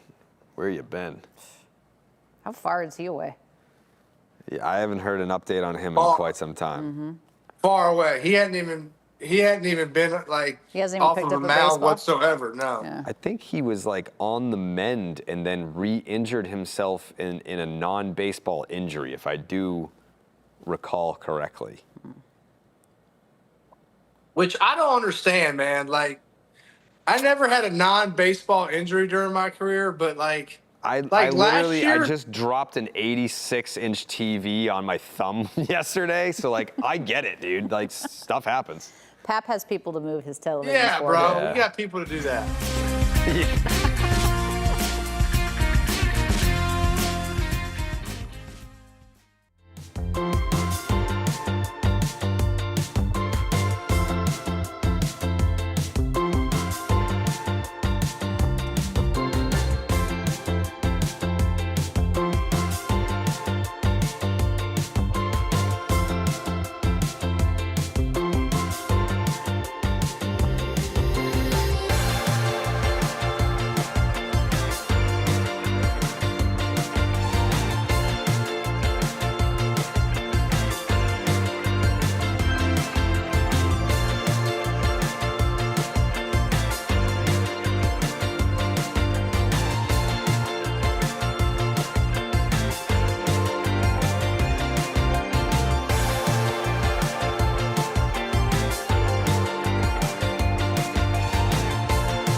The Red Sox putting up a sixer in the fourth inning. It is now 6-0 over Atlanta, top of the fifth. We're going to play Boston versus Atlanta. We did this the other day when Pap was in studio when the Phillies were playing the Red Sox. So here we go. Allman Brothers or Aerosmith. The Allman Brothers are from Atlanta, Georgia. Aerosmith, obviously, at least Steven Tyler, right, is from Boston. So Aerosmith or Allman Brothers? Ooh, man, that's a good one. I'm going to go first since I don't have my whiteboard, but I know I know more Aerosmith songs, so I'm going with Aerosmith. Yeah. I'm probably going to join Pap there. Yeah. I'm going to go Aerosmith. Same, because I couldn't tell you an Allman Brothers song. So there you have it. All right, Outkast or Dropkick Murphys? Oh, that's an easy one. I mean, who came up with these questions? I mean, that to me is a no-brainer. I'm going Dropkicks. Came out to them. Nah. What do you mean, what? Are you kidding me? How Boston Outkast? are you? I don't Outkast? like the. I mean, I don't really care, honestly. Like, this is not a hill I'm going to die on. I don't care. Oh, my God. Pap, I'm with you. Dropkick Murphys. I mean, it's his song, for goodness sake. No. Like, Outkast is legendary. I mean, I Not can't saying say Dropkick I Murphys like isn't, but, Outkast too. I like Outkast too, but I got to go with my boys Ken Casey and the Dropkicks, baby. yeah, I can't imagine you could ever pick anything against them if it's in the same category. All right, fried chicken or lobster roll? No question for me, baby. I'm going fried chicken, man. I knew it. I knew you would. You're so Southern. In the South, man, you can fry the insole of my shoe, and I'm going fried chicken, baby. I'm going to go lobster. That's like my. I like them both. I mean, I just like to eat. That's my death row meal. If I was on death row, I had one meal to go. Hot or cold? Hot. Butter or? Hot with butter. Hot. Hot. Hot. Hot with butter. It's H-O-T, not H-U-T. It's not a hut. Hot lobster. Hot. Popcorn. Popcorn. That's how Yeah. you say it. All right. Yeah. All right, so Pap fried chicken, Chick-fil-A or Dunkin'? This one is a no-brainer to me. I'm going to go first here. I'm going to say Dunkin' because I drink about a pot of Dunkin' coffee a day. So Chick-fil-A's coffee doesn't compare to them. I'm going Dunkin'. Chick-fil-A. Yeah, Chick-fil-A. Spicy chicken sandwich with extra pickles, the waffle fries with Polynesian sauce. The mac and cheese. And a chocolate shake with whipped cream, but no cherry. Okay, all that plus the chicken nuggets and also the mac and cheese. Okay, Chick-fil-A. The only thing is, and I can appreciate it, not open on Sundays, and I tend to have a craving on Sundays. They opened one up by Gillette in Foxborough, which is not going to be good for Sunday tailgates. It's closed. Okay, anyway. Finally, how many Diet Cokes, Coke is from Atlanta, okay? Okay. How many Diet Cokes do you drink in a week, Pap? I don't drink Diet Coke. I drink coffee. But if I'm going to drink a Coke, it's going to be a real Coke. But catch that, Sadon. He did. How many Cokes? How many Diet Cokes?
We welcome you back to Unobstructed Views, presented by Blue Moon Belgian White. Celebrate the rare lunar blue moon this weekend with the Blue Moon Belgian White, even if neither one is actually blue. To put a bow on our whiteboard activity, guys, how many Diet Cokes, Pap, if you drink diet soda or soda, would you drink in a week? Coca-Cola was founded in Atlanta.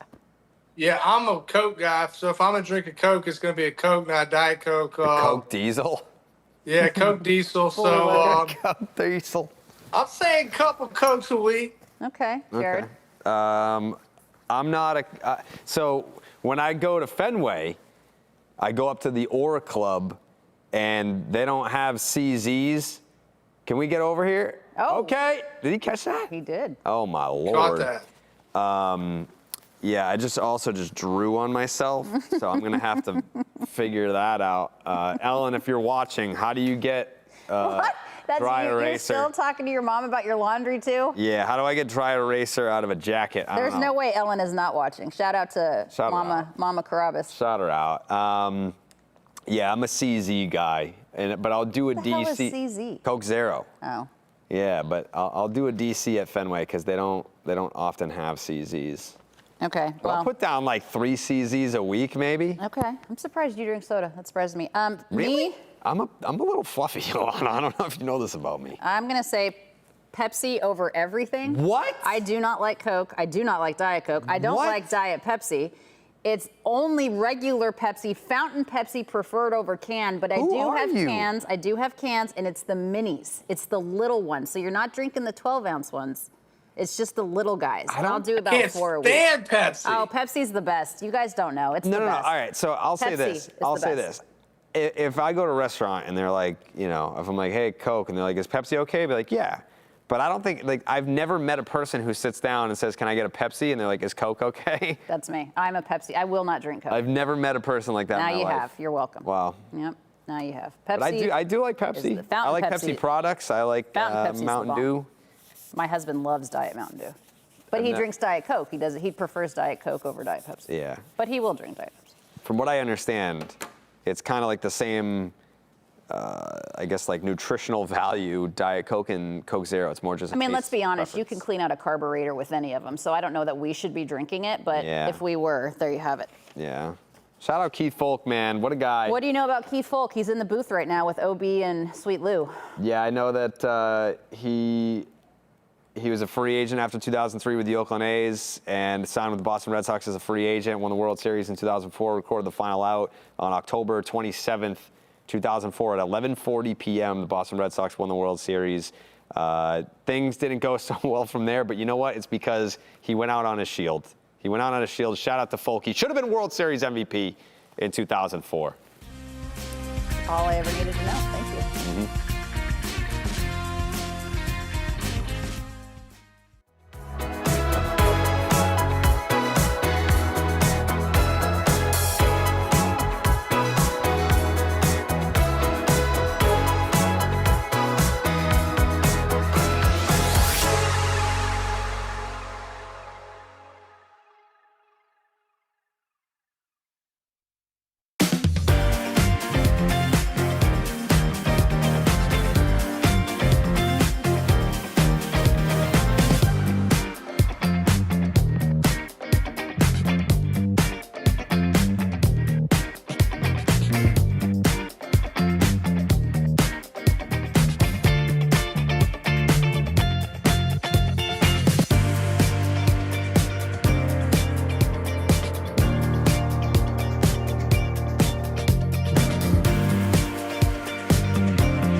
Inning, Boston with a 6-0 advantage. April 13th, 1997. See, he wears pants, Jared. Those are shorts, but They're still, shorts. I mean, they're short pants. He wears number 97 because he came out of the wall in 97. Is that why? They've really upgraded his uniform. He looks better now. Yeah, he kind of Greener. looked a little raggedy. He back does then. look a little ragged. Yeah. So that's when he was born. Why 90? Why did they come up with Wally? We sucked. I think they were just like, hey, look over here. We have a green monster. Green Mon- Yeah. Did they call him the Green Monster before he came Wally? I mean, people, like, we don't have sound here, but they booed him. They were like, what is this thing? Boo. Yeah, it's sad because he's so beloved now, but he was born and introduced to Red Sox Nation to a chorus of boos and displeasure. Well, that's about right, though. All right, stay down with that catch. One out for Connolly early Well, in the you have sixth. mascot PTSD. That's your thing. I mean, the man would not leave me alone. The Fanatic wouldn't leave me alone for 4 days. And now it's going to happen with Wally because you slandered him. Question for you, Pap. The only one that's really gotten to Connolly early is Jorge Mateo. He has 2 hits against him, a couple of walks given up, but otherwise, Early's been relatively effective. What have you liked so far? Well, I like his fastball command. He's been able to go out there and command his fastball, then go to his secondary pitches and get them to not only can he go to his secondary pitches, but he's getting them to swing at it like this curveball we're watching. His curveball's been immaculate tonight, and he's going to keep going to it. So, I think he's only at 70-something pitches, and here, gotta have that Sadon. See, I want that. But I mean, he's got great command tonight, and anytime a pitcher can go out there and command 2 pitches, he's going to have a pretty decent night.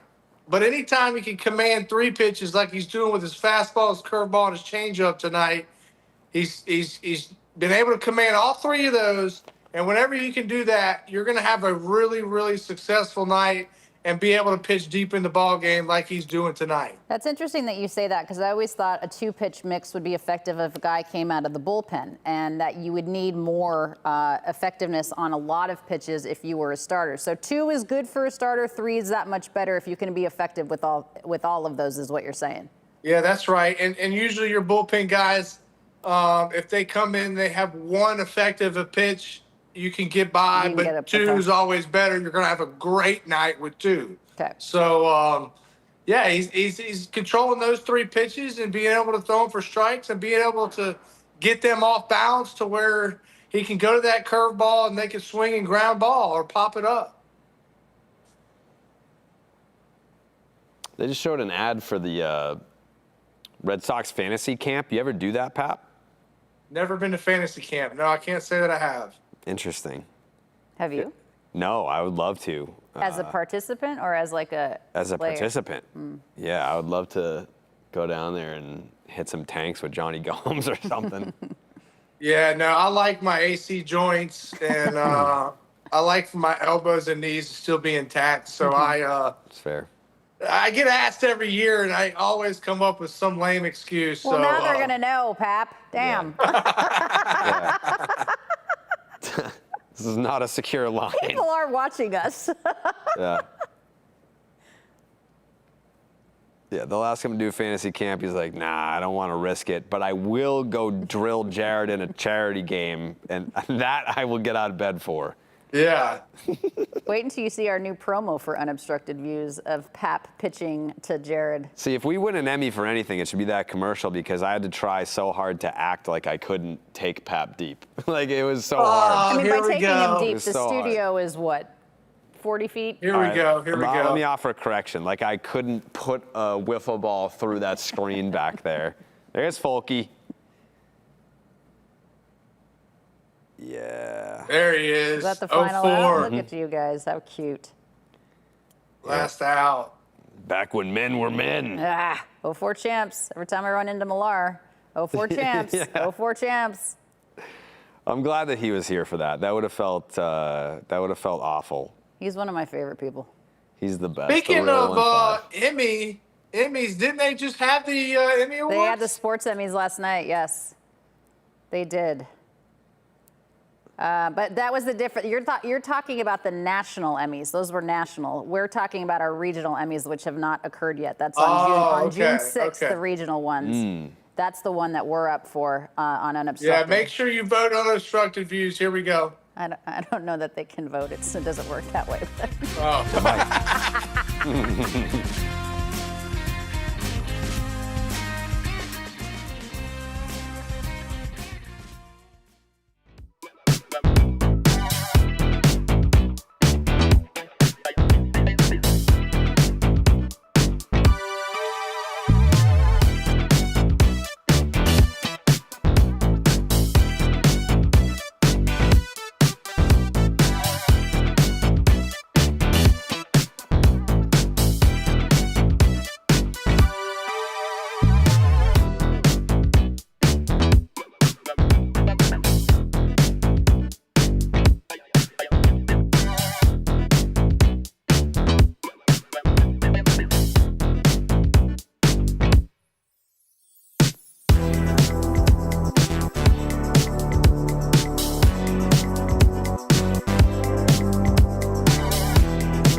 bring it back to the funk.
Monster Week continues on Nesson all week long. Right now, Boston putting up some monster numbers with a 6-0 advantage over the red-hot Atlanta Braves in the bottom of the sixth. Jarren Duran, you guys were talking about him getting going a little bit. It's good to see. What's been the biggest adjustment, Pap, that you've seen with him? So far, he's 8 for 26, so that's a 308 average, 3 home runs, 7 RBI.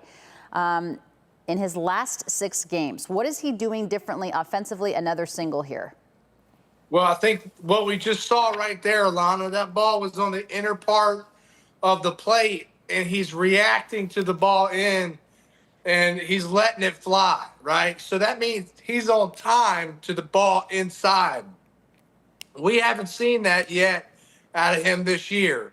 You know, he's able to, still produce power the other way, but also when that ball comes in, he's reacting to that ball in a whole lot better now than he has previously. And so to me, he's covering more of the plate. He's 3 for 4 tonight, Jared, and Cedar Rafaela 3 for 3 tonight. He's also driven in a run. Yeah, I mean, this is what we were looking for. We were looking for the guys that we know can spark this lineup and keep the line moving. They've been doing that tonight. I'm still a little weary about the fact that it's a 6, but we'll see what happens. I mean, if they blow this, good God. Good God. Good God. It's off the end of the bat, still carrying. What the hell?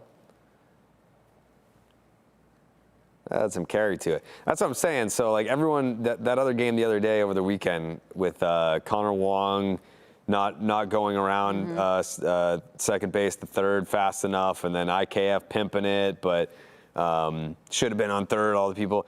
If that game was played tonight, that ball's a walk-off home run. And no one's talking about Connor Wong's base running skills or IKF not running it out. Like, that's just, yeah, that's Fenway for you. I mean, I just think also it depends on the way that they've played all year. Everything is so much more under the microscope right now. But also, too, the games that we lost where we had 6 runs, the starting pitchers, Connerly Early still has got a manageable pitch count right now, and he should pitch into the 7th. And I'm not sure. Oh, that's going to drop. Oh, wow. Oh. Wow. Mauricio Dubon. But pitchers didn't really go deep in the game when we lost those 6 runs, those 6-run games. So you got a better chance at it tonight, I will say. What a catch, though. Those are the hardest balls for an outfielder to go back on to catch those, especially playing the green monster. Are you just thinking about, I'm going to hit the wall, I'm going to hit the wall, I'm going to hit the wall? Like, what goes through an outfielder's mind? Yeah, well, you got to know where that wall is, and you got to know how many steps you have to that wall so that you can go up and make that catch. And that's all you see done in pregame work. When these guys are working pregame. So you can tell he got his work in pregame to know exactly where he is up against that green monster. Yeah, you're just like, once your feet hit the warning track, are you just counting steps? You can hear it, you can feel it. Well, you take balls off of the wall and you take balls going back on, you're going back on. So he's obviously practiced that here pregame, and yeah, He's done a good job. This will be a That's good great pitching job. matchup tomorrow, right? Two lefties going at it. Peyton Tolley obviously coming up in his career. Chris Sale on the back end of his, but what a career it has been for Chris Sale. He's kind of, as you mentioned, Jared, kind of reinvented himself. Has had such a tremendous career with Atlanta. I'm looking forward to that matchup. It is unfortunate that, you know, you look at the stops along the way of his career, and now we'll talk about it later. Who cares?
We welcome you back to Unobstructed Views. Alanna Rizzo, Jonathan Papelbon, Jared Carrabis with you on our NESN Plus and NESN 360 crew. All right, so if we're taking a look at our bold predictions before first pitch, I have a chance, Jared and Pap, to hit the trifecta because Connolly Early has already thrown 6 Ks.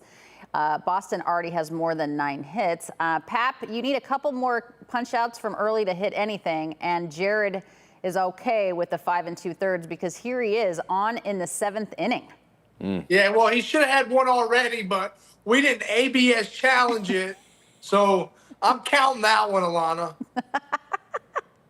Yeah, we needed to do the BS challenge. We'll do that. We'll do that next time to set it up at the top of the show. But and also Sogard, man, he's had a great game so far. He's done his job, moved guys over, got a base hit. So I should have said total bases with Sogard, and I didn't. But I thought he'd have a huge night with 2 doubles. But Yeah. hey, keep doing your thing, Sogard. He's playing a great game tonight. There you go. So he's at least 6 1/3.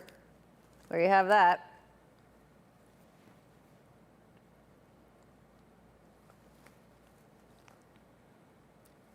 Look at your girl. I mean, is that Nailed it. Alanna, you're a damn genius. Look at you. Nailed it. That's why she has 17 Emmys. 7, maybe 8? 17. If Unobstructed Views, I'll have 8. 18 Emmys. 8. Yeah, speaking of that, so it's not a vote, huh, Alanna? I mean, it is. There is a committee that will sit down and watch all of the Emmy submissions. So there's a committee that is not in this region. So, for example, they'll send the New England region Emmys out to, I don't know, a Texas chapter of the Emmy committee. And those folks that aren't submitted with us will sit there and watch everything, and they will vote. But it's not like a fan vote or like an online vote or anything like that. It's judged by our peers in a different Emmy region. So that's how you win. Okay, there's 7. There's 8 strikeouts, right, or 7? Did that as another strikeout? Let's see. Mm-hmm. That is 1, 2, 3, 4. 7. 7. Yep, 7. All right. So one more and you got that.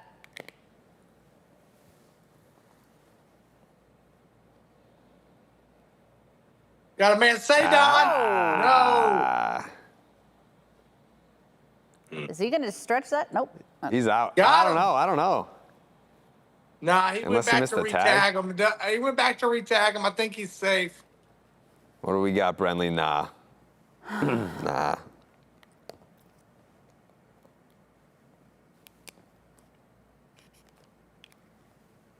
Yeah, Early's got 7 Ks. 3 walks. I mean, if without the walks, I mean, first of all, that first walk was a strikeout, by the way.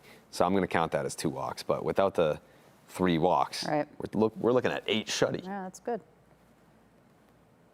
Pap, was this on the tag, or was this just you just runner beat the tag, or what was that for you? Yeah, runner was hustling out of the box and was able to get in and just barely beat the tag to me. Oh, boy. It's never a good sign when you're like, oh, boy. Yeah. A man has a 6-run cushion. Let's give him some grace. We got double shotgun in the bullpen. Panic. Okay. He's gotten a lot of swing and miss on the fastball, too. Yeah, his fastball's playing up a little bit tonight, Jared. He's got a little bit of extra life on the fastball Got tonight. some giddy up, too, Pat. Yeah, he got a little giddy up. It's warming up in Boston, it looks like. And so fastball's going to have a little more giddy up. Mm-hmm.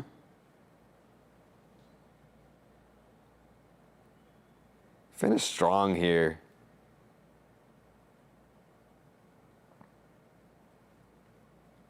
Wow. Connolly Early, guys, he is tied for the season high in pitches at 96. Let's get him through the 7th.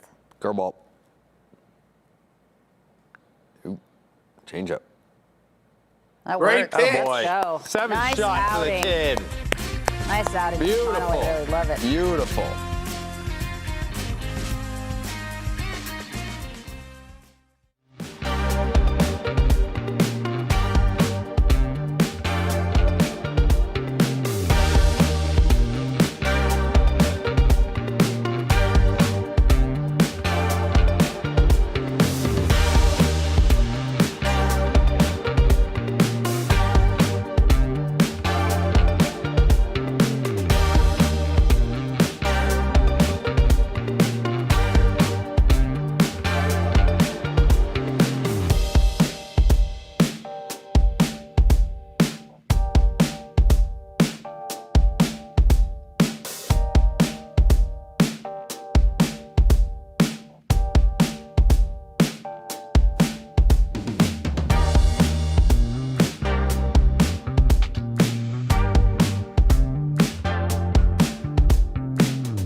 We welcome you back to Unobstructed Views. Unobstructed Views is presented by Blue Moon Belgian White. Celebrate the rare lunar blue moon this weekend with a Blue Moon Belgian White, even if neither one is actually blue. I tell you what, Pap, you got to be proud of what this young man just did. A career high 97 pitches, more than half, obviously 60-something for strikes, pitched into the 7th inning. You know, he has pitched at least the 6th 4 different times this season. The Sox won all 4 games, an opportunity for a 5th tonight.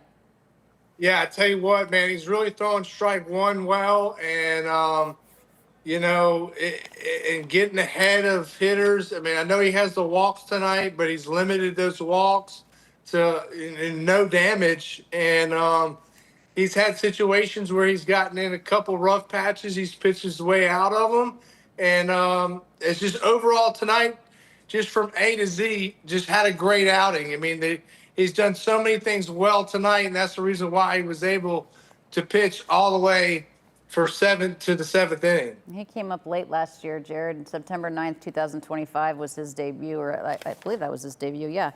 And he's a cornerstone right now of this rotation. I mean, a guy that's obviously has a hold on it. I think Brian Bayo would be the one to go out. Where has the biggest progress been made or development that you've seen with him?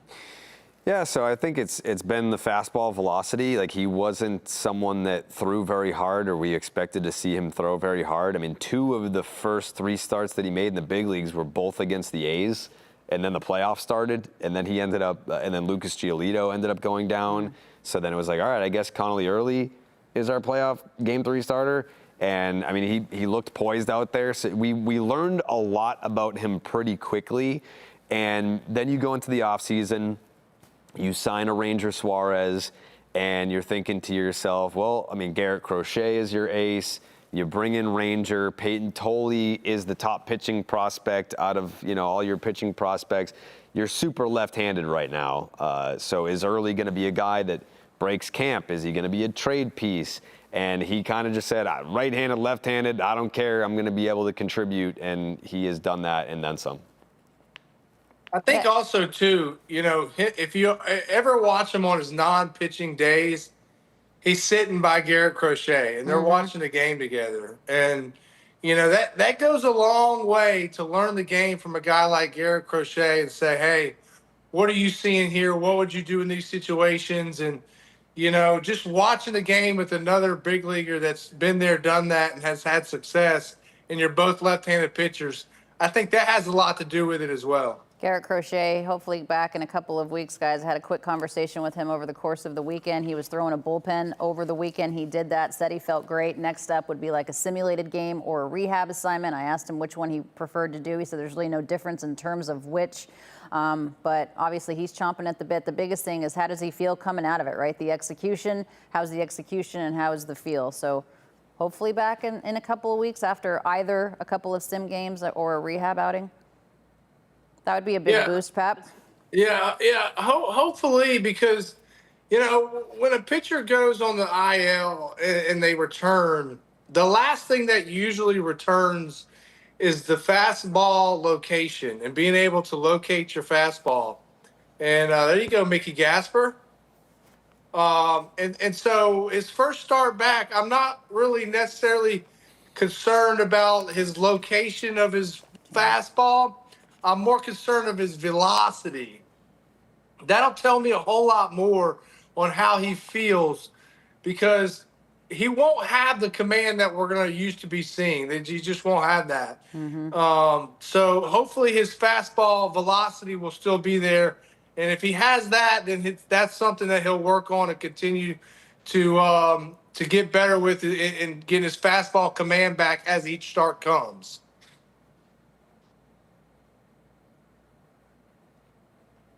That's another thing, too. Early and Peyton are always together as well. I mean, obviously coming up in the minor leagues and stuff, but they're constantly having conversations. And, Pap, they're 2 guys with two very different types of arsenals, but it seems like they're learning from each other and constantly bouncing ideas off one another in addition to what they're learning from Crochet.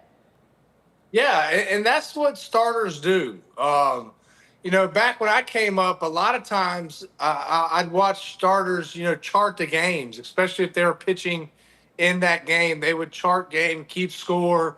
How did he get out on this pitch? What was the count he got? So it's like a fresh memory. Oh, no, that's not a double play ball.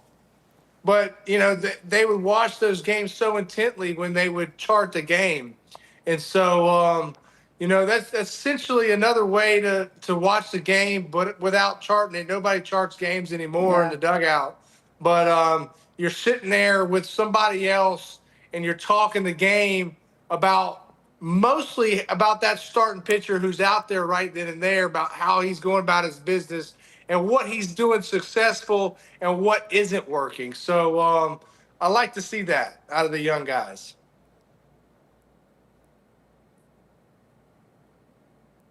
Is that Patrick Sandoval? It is. He was playing, he was throwing from like 90 feet over the course of the weekend, but obviously he's not coming back. Okay, Meyer. I'll get one in. All right. Yeah, now we got off the old 6 tonight. There you go. Why not? Remember when you poo-pooed the idea of getting 9 hits? They have 14, Jared Carrabis. Yeah, you undersold them, Alanna. I did. I didn't believe enough. That's right. And now I feel better about having 7 runs. 6 made me feel uneasy. I didn't like that. I need Cello to start swinging it though. Like this is nice to see him just going with the pitch right back up the middle. But I have high expectations for him still. Do you? I do. Yeah. What gives you the belief? First round talent. The other thing with him, and I have tempered expectations. I don't think he's going to be some sort of, middle of the order kind of bat, but he's someone that, like, ideal number 6 hitter, somewhere right in there, that middle third. And again, like, he's not someone that was mashing the baseball at any level going up the minors. But he looks the part. Like, he really does. Is he hitterish? He's hitterish, yeah. He's fielderish. Did Will Middlebrooks just get a ball? Look at that. There's no way he barehanded that.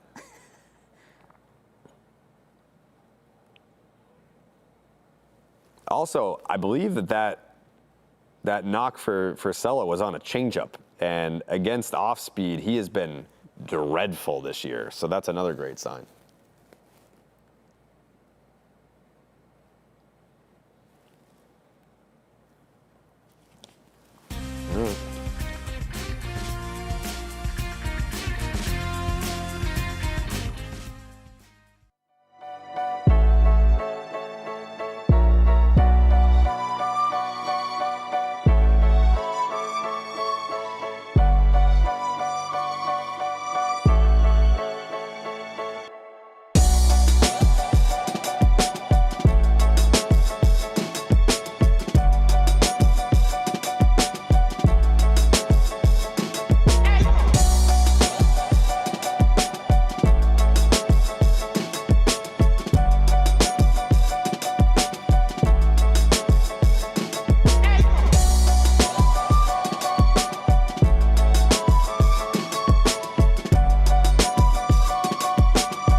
Welcome you back, everybody, to Unobstructed Views.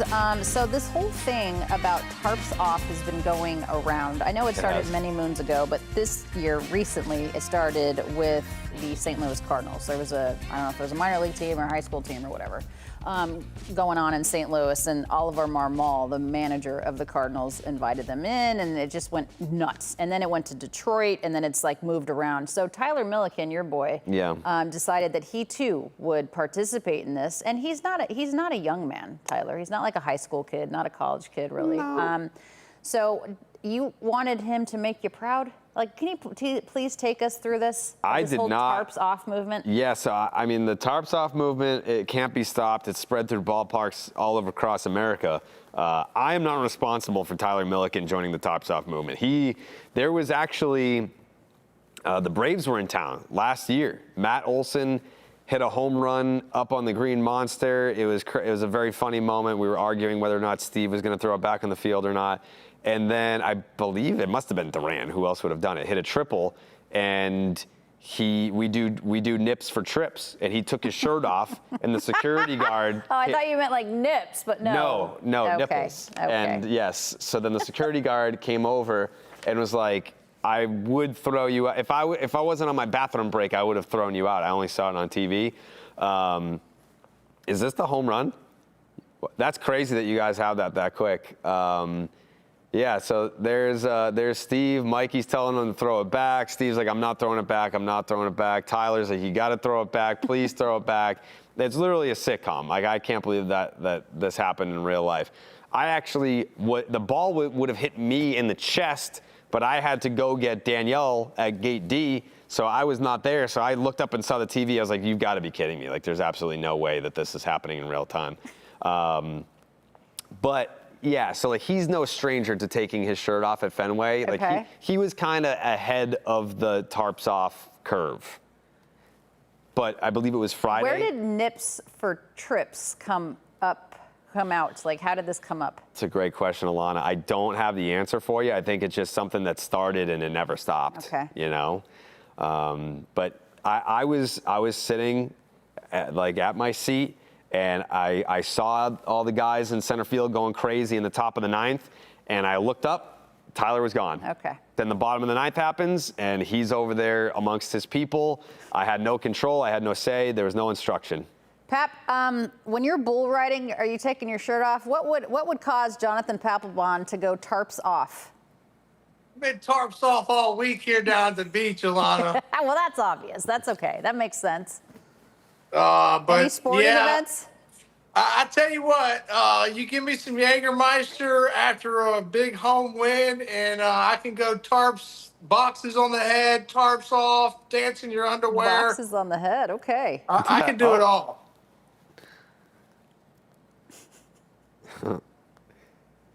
You taking your shirt off for any reason? Me? Yeah. No. Oh, here we go. Look at this. Let's see. Oh, I my. don't know that I've. There's What like, is this? This is when the Red Sox clinched the American League pennant in 2007 to advance to the World Series, and Jonathan Papelbon. Is this Irish line dancing? Yes. Are you Yeah. stepping here? What are we doing? Yeah, Oh, doing my a little jig there. Getting a jig on after a few Jägermeisters in a big postseason win. So You've never seen this? No. Oh my God. No. Remember, I just moved here 4 years ago. He, I think, at some point ends up with a beer box on his head. No free ads. Let me see. What do we got for? Do we have? Hey, Watson, start throwing strikes here. Let's go. Hasn't Ground that been ball, double his play. issue, though, the whole time? Like, I feel like he's outside of the zone more than he's in it. Yeah, he tends to overthrow a little bit much, but you know, you can do that as a reliever. You just can't get away with it as a starter. But he's got to get back in the zone here. He's got to focus on getting down in the zone here. Possibly try to get a Ozzie Albies ground ball double play. Josh just texted me and asked me a question. I thought he was exaggerating. He's like, did the Red Sox have 14 singles? And I just looked it up. There's no extra base hits. They have 14 hits. They're all singles. Yeah, that's insane. Yeah, the Braves got singled. That's truly insane that you got singled to death. Yeah. Hey, it happens. That's all right. We'll take it.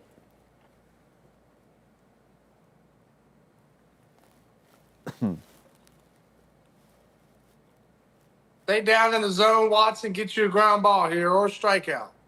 One of the two. Let's go, kid.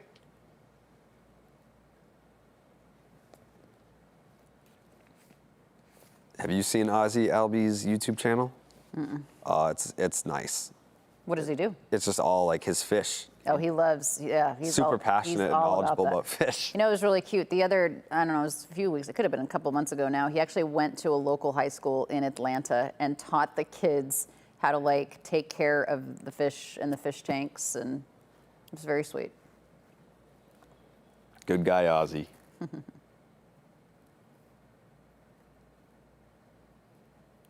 Yeah, he's got koi fish, huh? Yeah. Well, he has a koi pond, and then he has a massive, massive fish tank with a bunch of different fish in there. Look at that stash. It's beautiful. It is.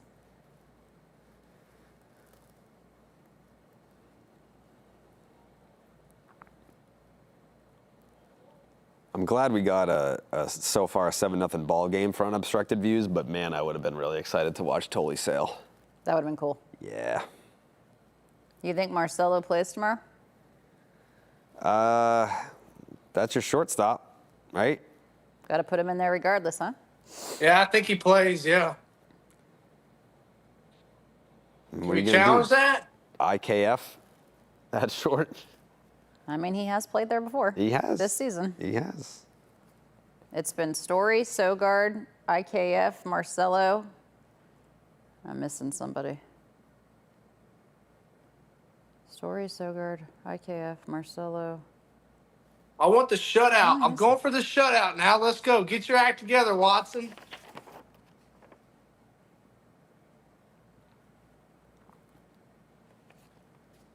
Missing somebody. Can't leave anything out over the plate to shortstop. this guy.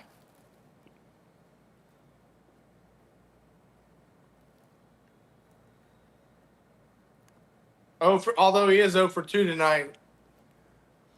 Yeah, he's had a tough year. Oh, Monasterio. Yeah. Andrew Monasterio. There you go. Thank you, Derek. Derek's our producer, guys.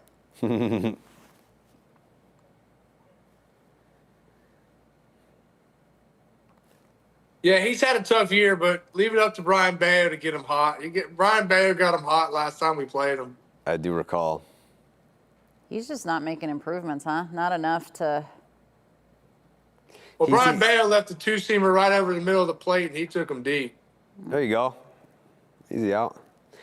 Yeah, Bayo's either been really bad or fine. Well, that's not what you want. His first bullpen game was good. Second one was pretty good, and then he's just been fine. Which, like, I'm happy with fine. I'm happy with fine. Because once Crochet comes back, it's just obvious who the odd man out is. Well, yeah, man, that's a pretty easy decision at this point.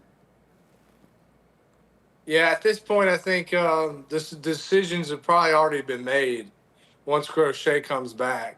Here you go. Most hits by the Red Sox without an extra base hit since 1951. I was not alive. 13 singles. No, I was not alive either. No. That's hard to do. 13 hits, none of which are for extra bases. 14, rather. Mm-hmm. Well, Alanna, we don't slug very much. No. I know it. I want to say we're last bottom of 3 in slugging, something like that. Whatever it is, it's not good. Hey! Go, Sogard. Okay.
We're making our way to the bottom of the 8th inning. Red Sox with a big advantage, 7-0. In case you were just joining us on Unobstructed Views, prior to this, anytime they had scored only 6 runs, they had lost all of those games. They were 5-0, or 0-5 rather, in those. But they have 7 runs, so Jared feels much better about it.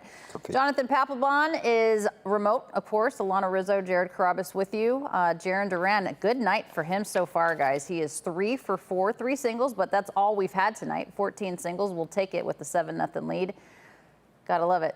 Him setting the table, Jared. It's gonna be a 4-hit night for Jarren Duran. Could be. It could be. Sadon's got 3 hits. 5 at-bats. Yep. Jarren's got 3 hits. Get up, ball.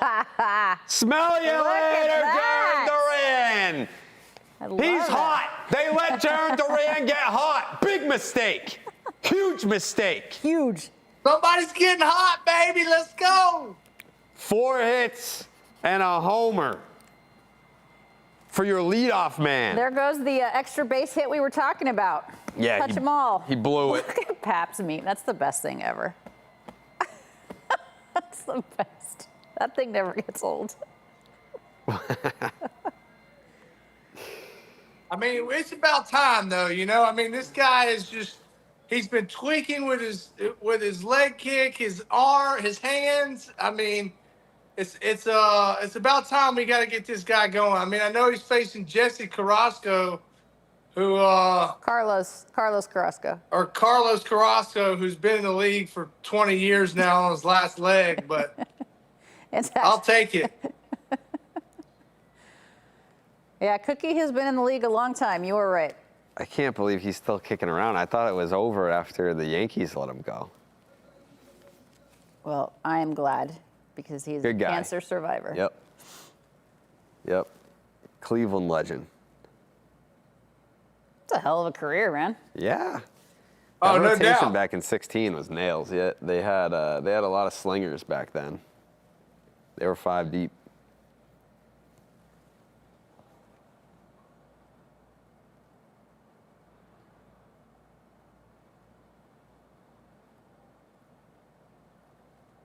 I needed to get to the point where it's just like Jarren Duran, another day, here's another homer, and here's another double. Stack them up. Start stacking good days. Mm-hmm. I mean, Alanna, you asked earlier what's been the biggest difference for Jarren Duran. The biggest difference for Jarren Duran is he deleted his Instagram. You think that's helped? Yes, I think that's helped tremendously.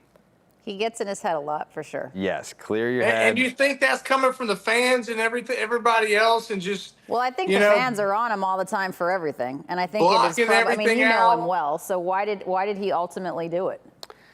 I mean, I think he probably was just like the risk isn't worth the reward anymore. You know, like posting anything, it's you get yourself into trouble for sure. Just block out the noise and focus on baseball. I like that because and I like that we didn't really have social media when I played because thank God. Yeah, I know it had been like such a distraction, you know. Yeah, that would have been bad for you, the whole team. Yeah. Everybody has a smartphone now. Yeah, we were pissed enough just when the first camera phone started coming out. Yeah. Okay. There you go. Here we go. Oh. All right, let's finish this thing. Let's finish it. You know what I mean? Wilson Contreras always looks like he's going to blow out.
All right, welcome back to Unobstructed Views, presented by Blue Moon. It looks like we did a pretty good job today, guys, in terms of our early game predictions. Pap, you were only one off on early's punch-outs. Sogard, you should have gone with with the amount of bases. That's all right, total bases. Jared did all right, 5 2/3. Connolly early went 7 shutty, so he had the 7 Ks. You were spot on there, so we did all right.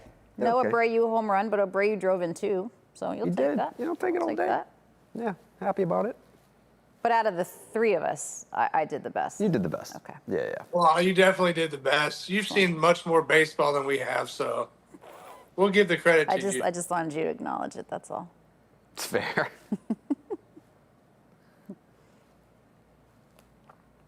We got Watson still in the game. Let's finish it, though. We need to save that bullpen Yeah, I for was tomorrow. going to say, save the bullpen, right? Yeah, it'd What be he's there key for. for him to go out here and pitch too.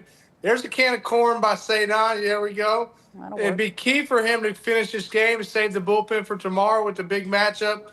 Sale versus Tully, no question about it. You got a full available bullpen tomorrow to win. Pap, let's take a look at the Connolly early StatCast. I know you like breaking these down. You're so good at it. Just what did you see from him tonight, kind of using his arsenal so effectively? Well, you look at everything tonight. He's thrown for strikes. His changeup, he's thrown for strikes.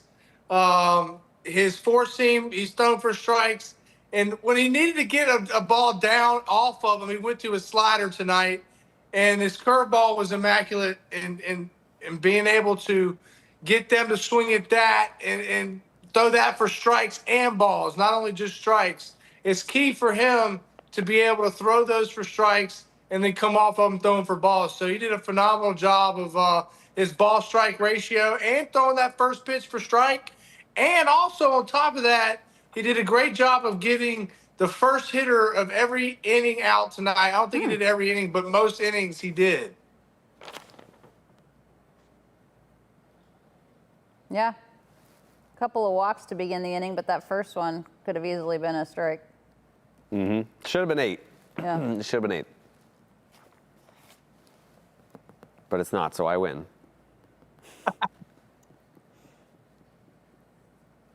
We just need to finish a clean, crisp game here and continue this pummeling. Don't let them have any kind of momentum for Right. tomorrow. Finish this game out, Shut out. Watson, and come out ready to win a game tomorrow as well. I don't know if it's still true, but at one point the Red Sox were leading the majors in shutouts. Wally's like, let's go. Yeah, wrap it up. Get it done. You think there's games where the Red Sox are playing poorly and the games are lasting so long? You think Wally's out there like, holy smokes, let's go. I don't think he's saying holy smokes, but yeah, I think he's like, let's go, for sure. Well, I mean, he lives there, so it's not like he has to Where does he live? Where's his bed? in the Green Monster. He just lives there? It's kind of tight. It is. Yeah, Well, but you know calling how him it is, hefty? Jared, when you have company over like all the time. Yeah. And you're like, man, Yeah, you're all like, right, all right. I'm ready for you guys to get out of here. Is there a Let's go. bathroom in there now or just No. the bucket for Manny? Nah, there's just a bucket. Yeah, That's there's no bathroom disgusting. in there. Yeah, they've only had 125 years to figure out the plumbing. There we go. Kim is upset by that out.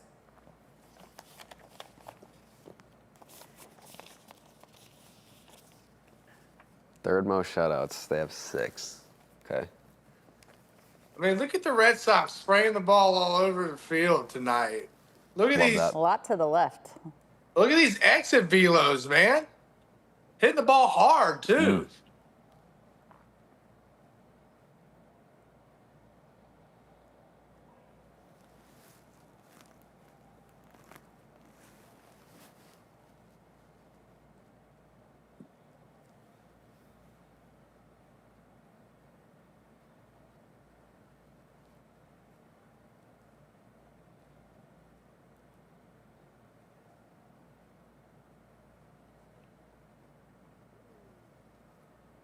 All boils down to execution right here, Watson. Finish the game off.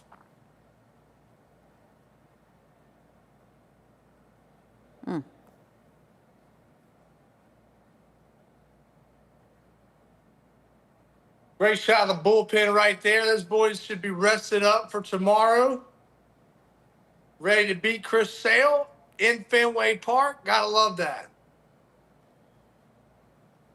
Let's I love go, that Watson. Tolley gets to go up against one of his heroes and a guy that, he obviously idolized coming up and wanted to get his autograph, and that's neat. Good for him. Yeah, Tolley will be on his game tomorrow. There's no question about it. I can remember going up against Roy Halladay's and I was going to ask you. Yeah. some of the big guys, and it's look at there. There we Game go. Another blouses. unobstructed view win, baby. Nice job. Look at that. That's answering Jared's thing. Shutout wins. The Phillies have 8. The Red Sox now have 7, tied with the Texas Rangers. The Red Sox get a big win today against a very good Atlanta Braves team. 8-0, shutting out the Bravos. 15 hits, only 1 extra base hit, but that's all right. It's Jarren Duran's solo shot. The rest of the hits, they singled Atlanta to death, but that is going to do it. We are back on June 3rd. That is Wednesday, June 3rd. That will be our 4th Unobstructed Views. We are still undefeated on UV. So thank you very much to Blue Moon for being a part of this. For, yes, there you go. You can have that now. Cheers. For Jonathan Papelbon, Jared Carrabis, our entire Nesson Plus and Nesson 360 crew, I'm Alanna Rizzo. We will see you next time.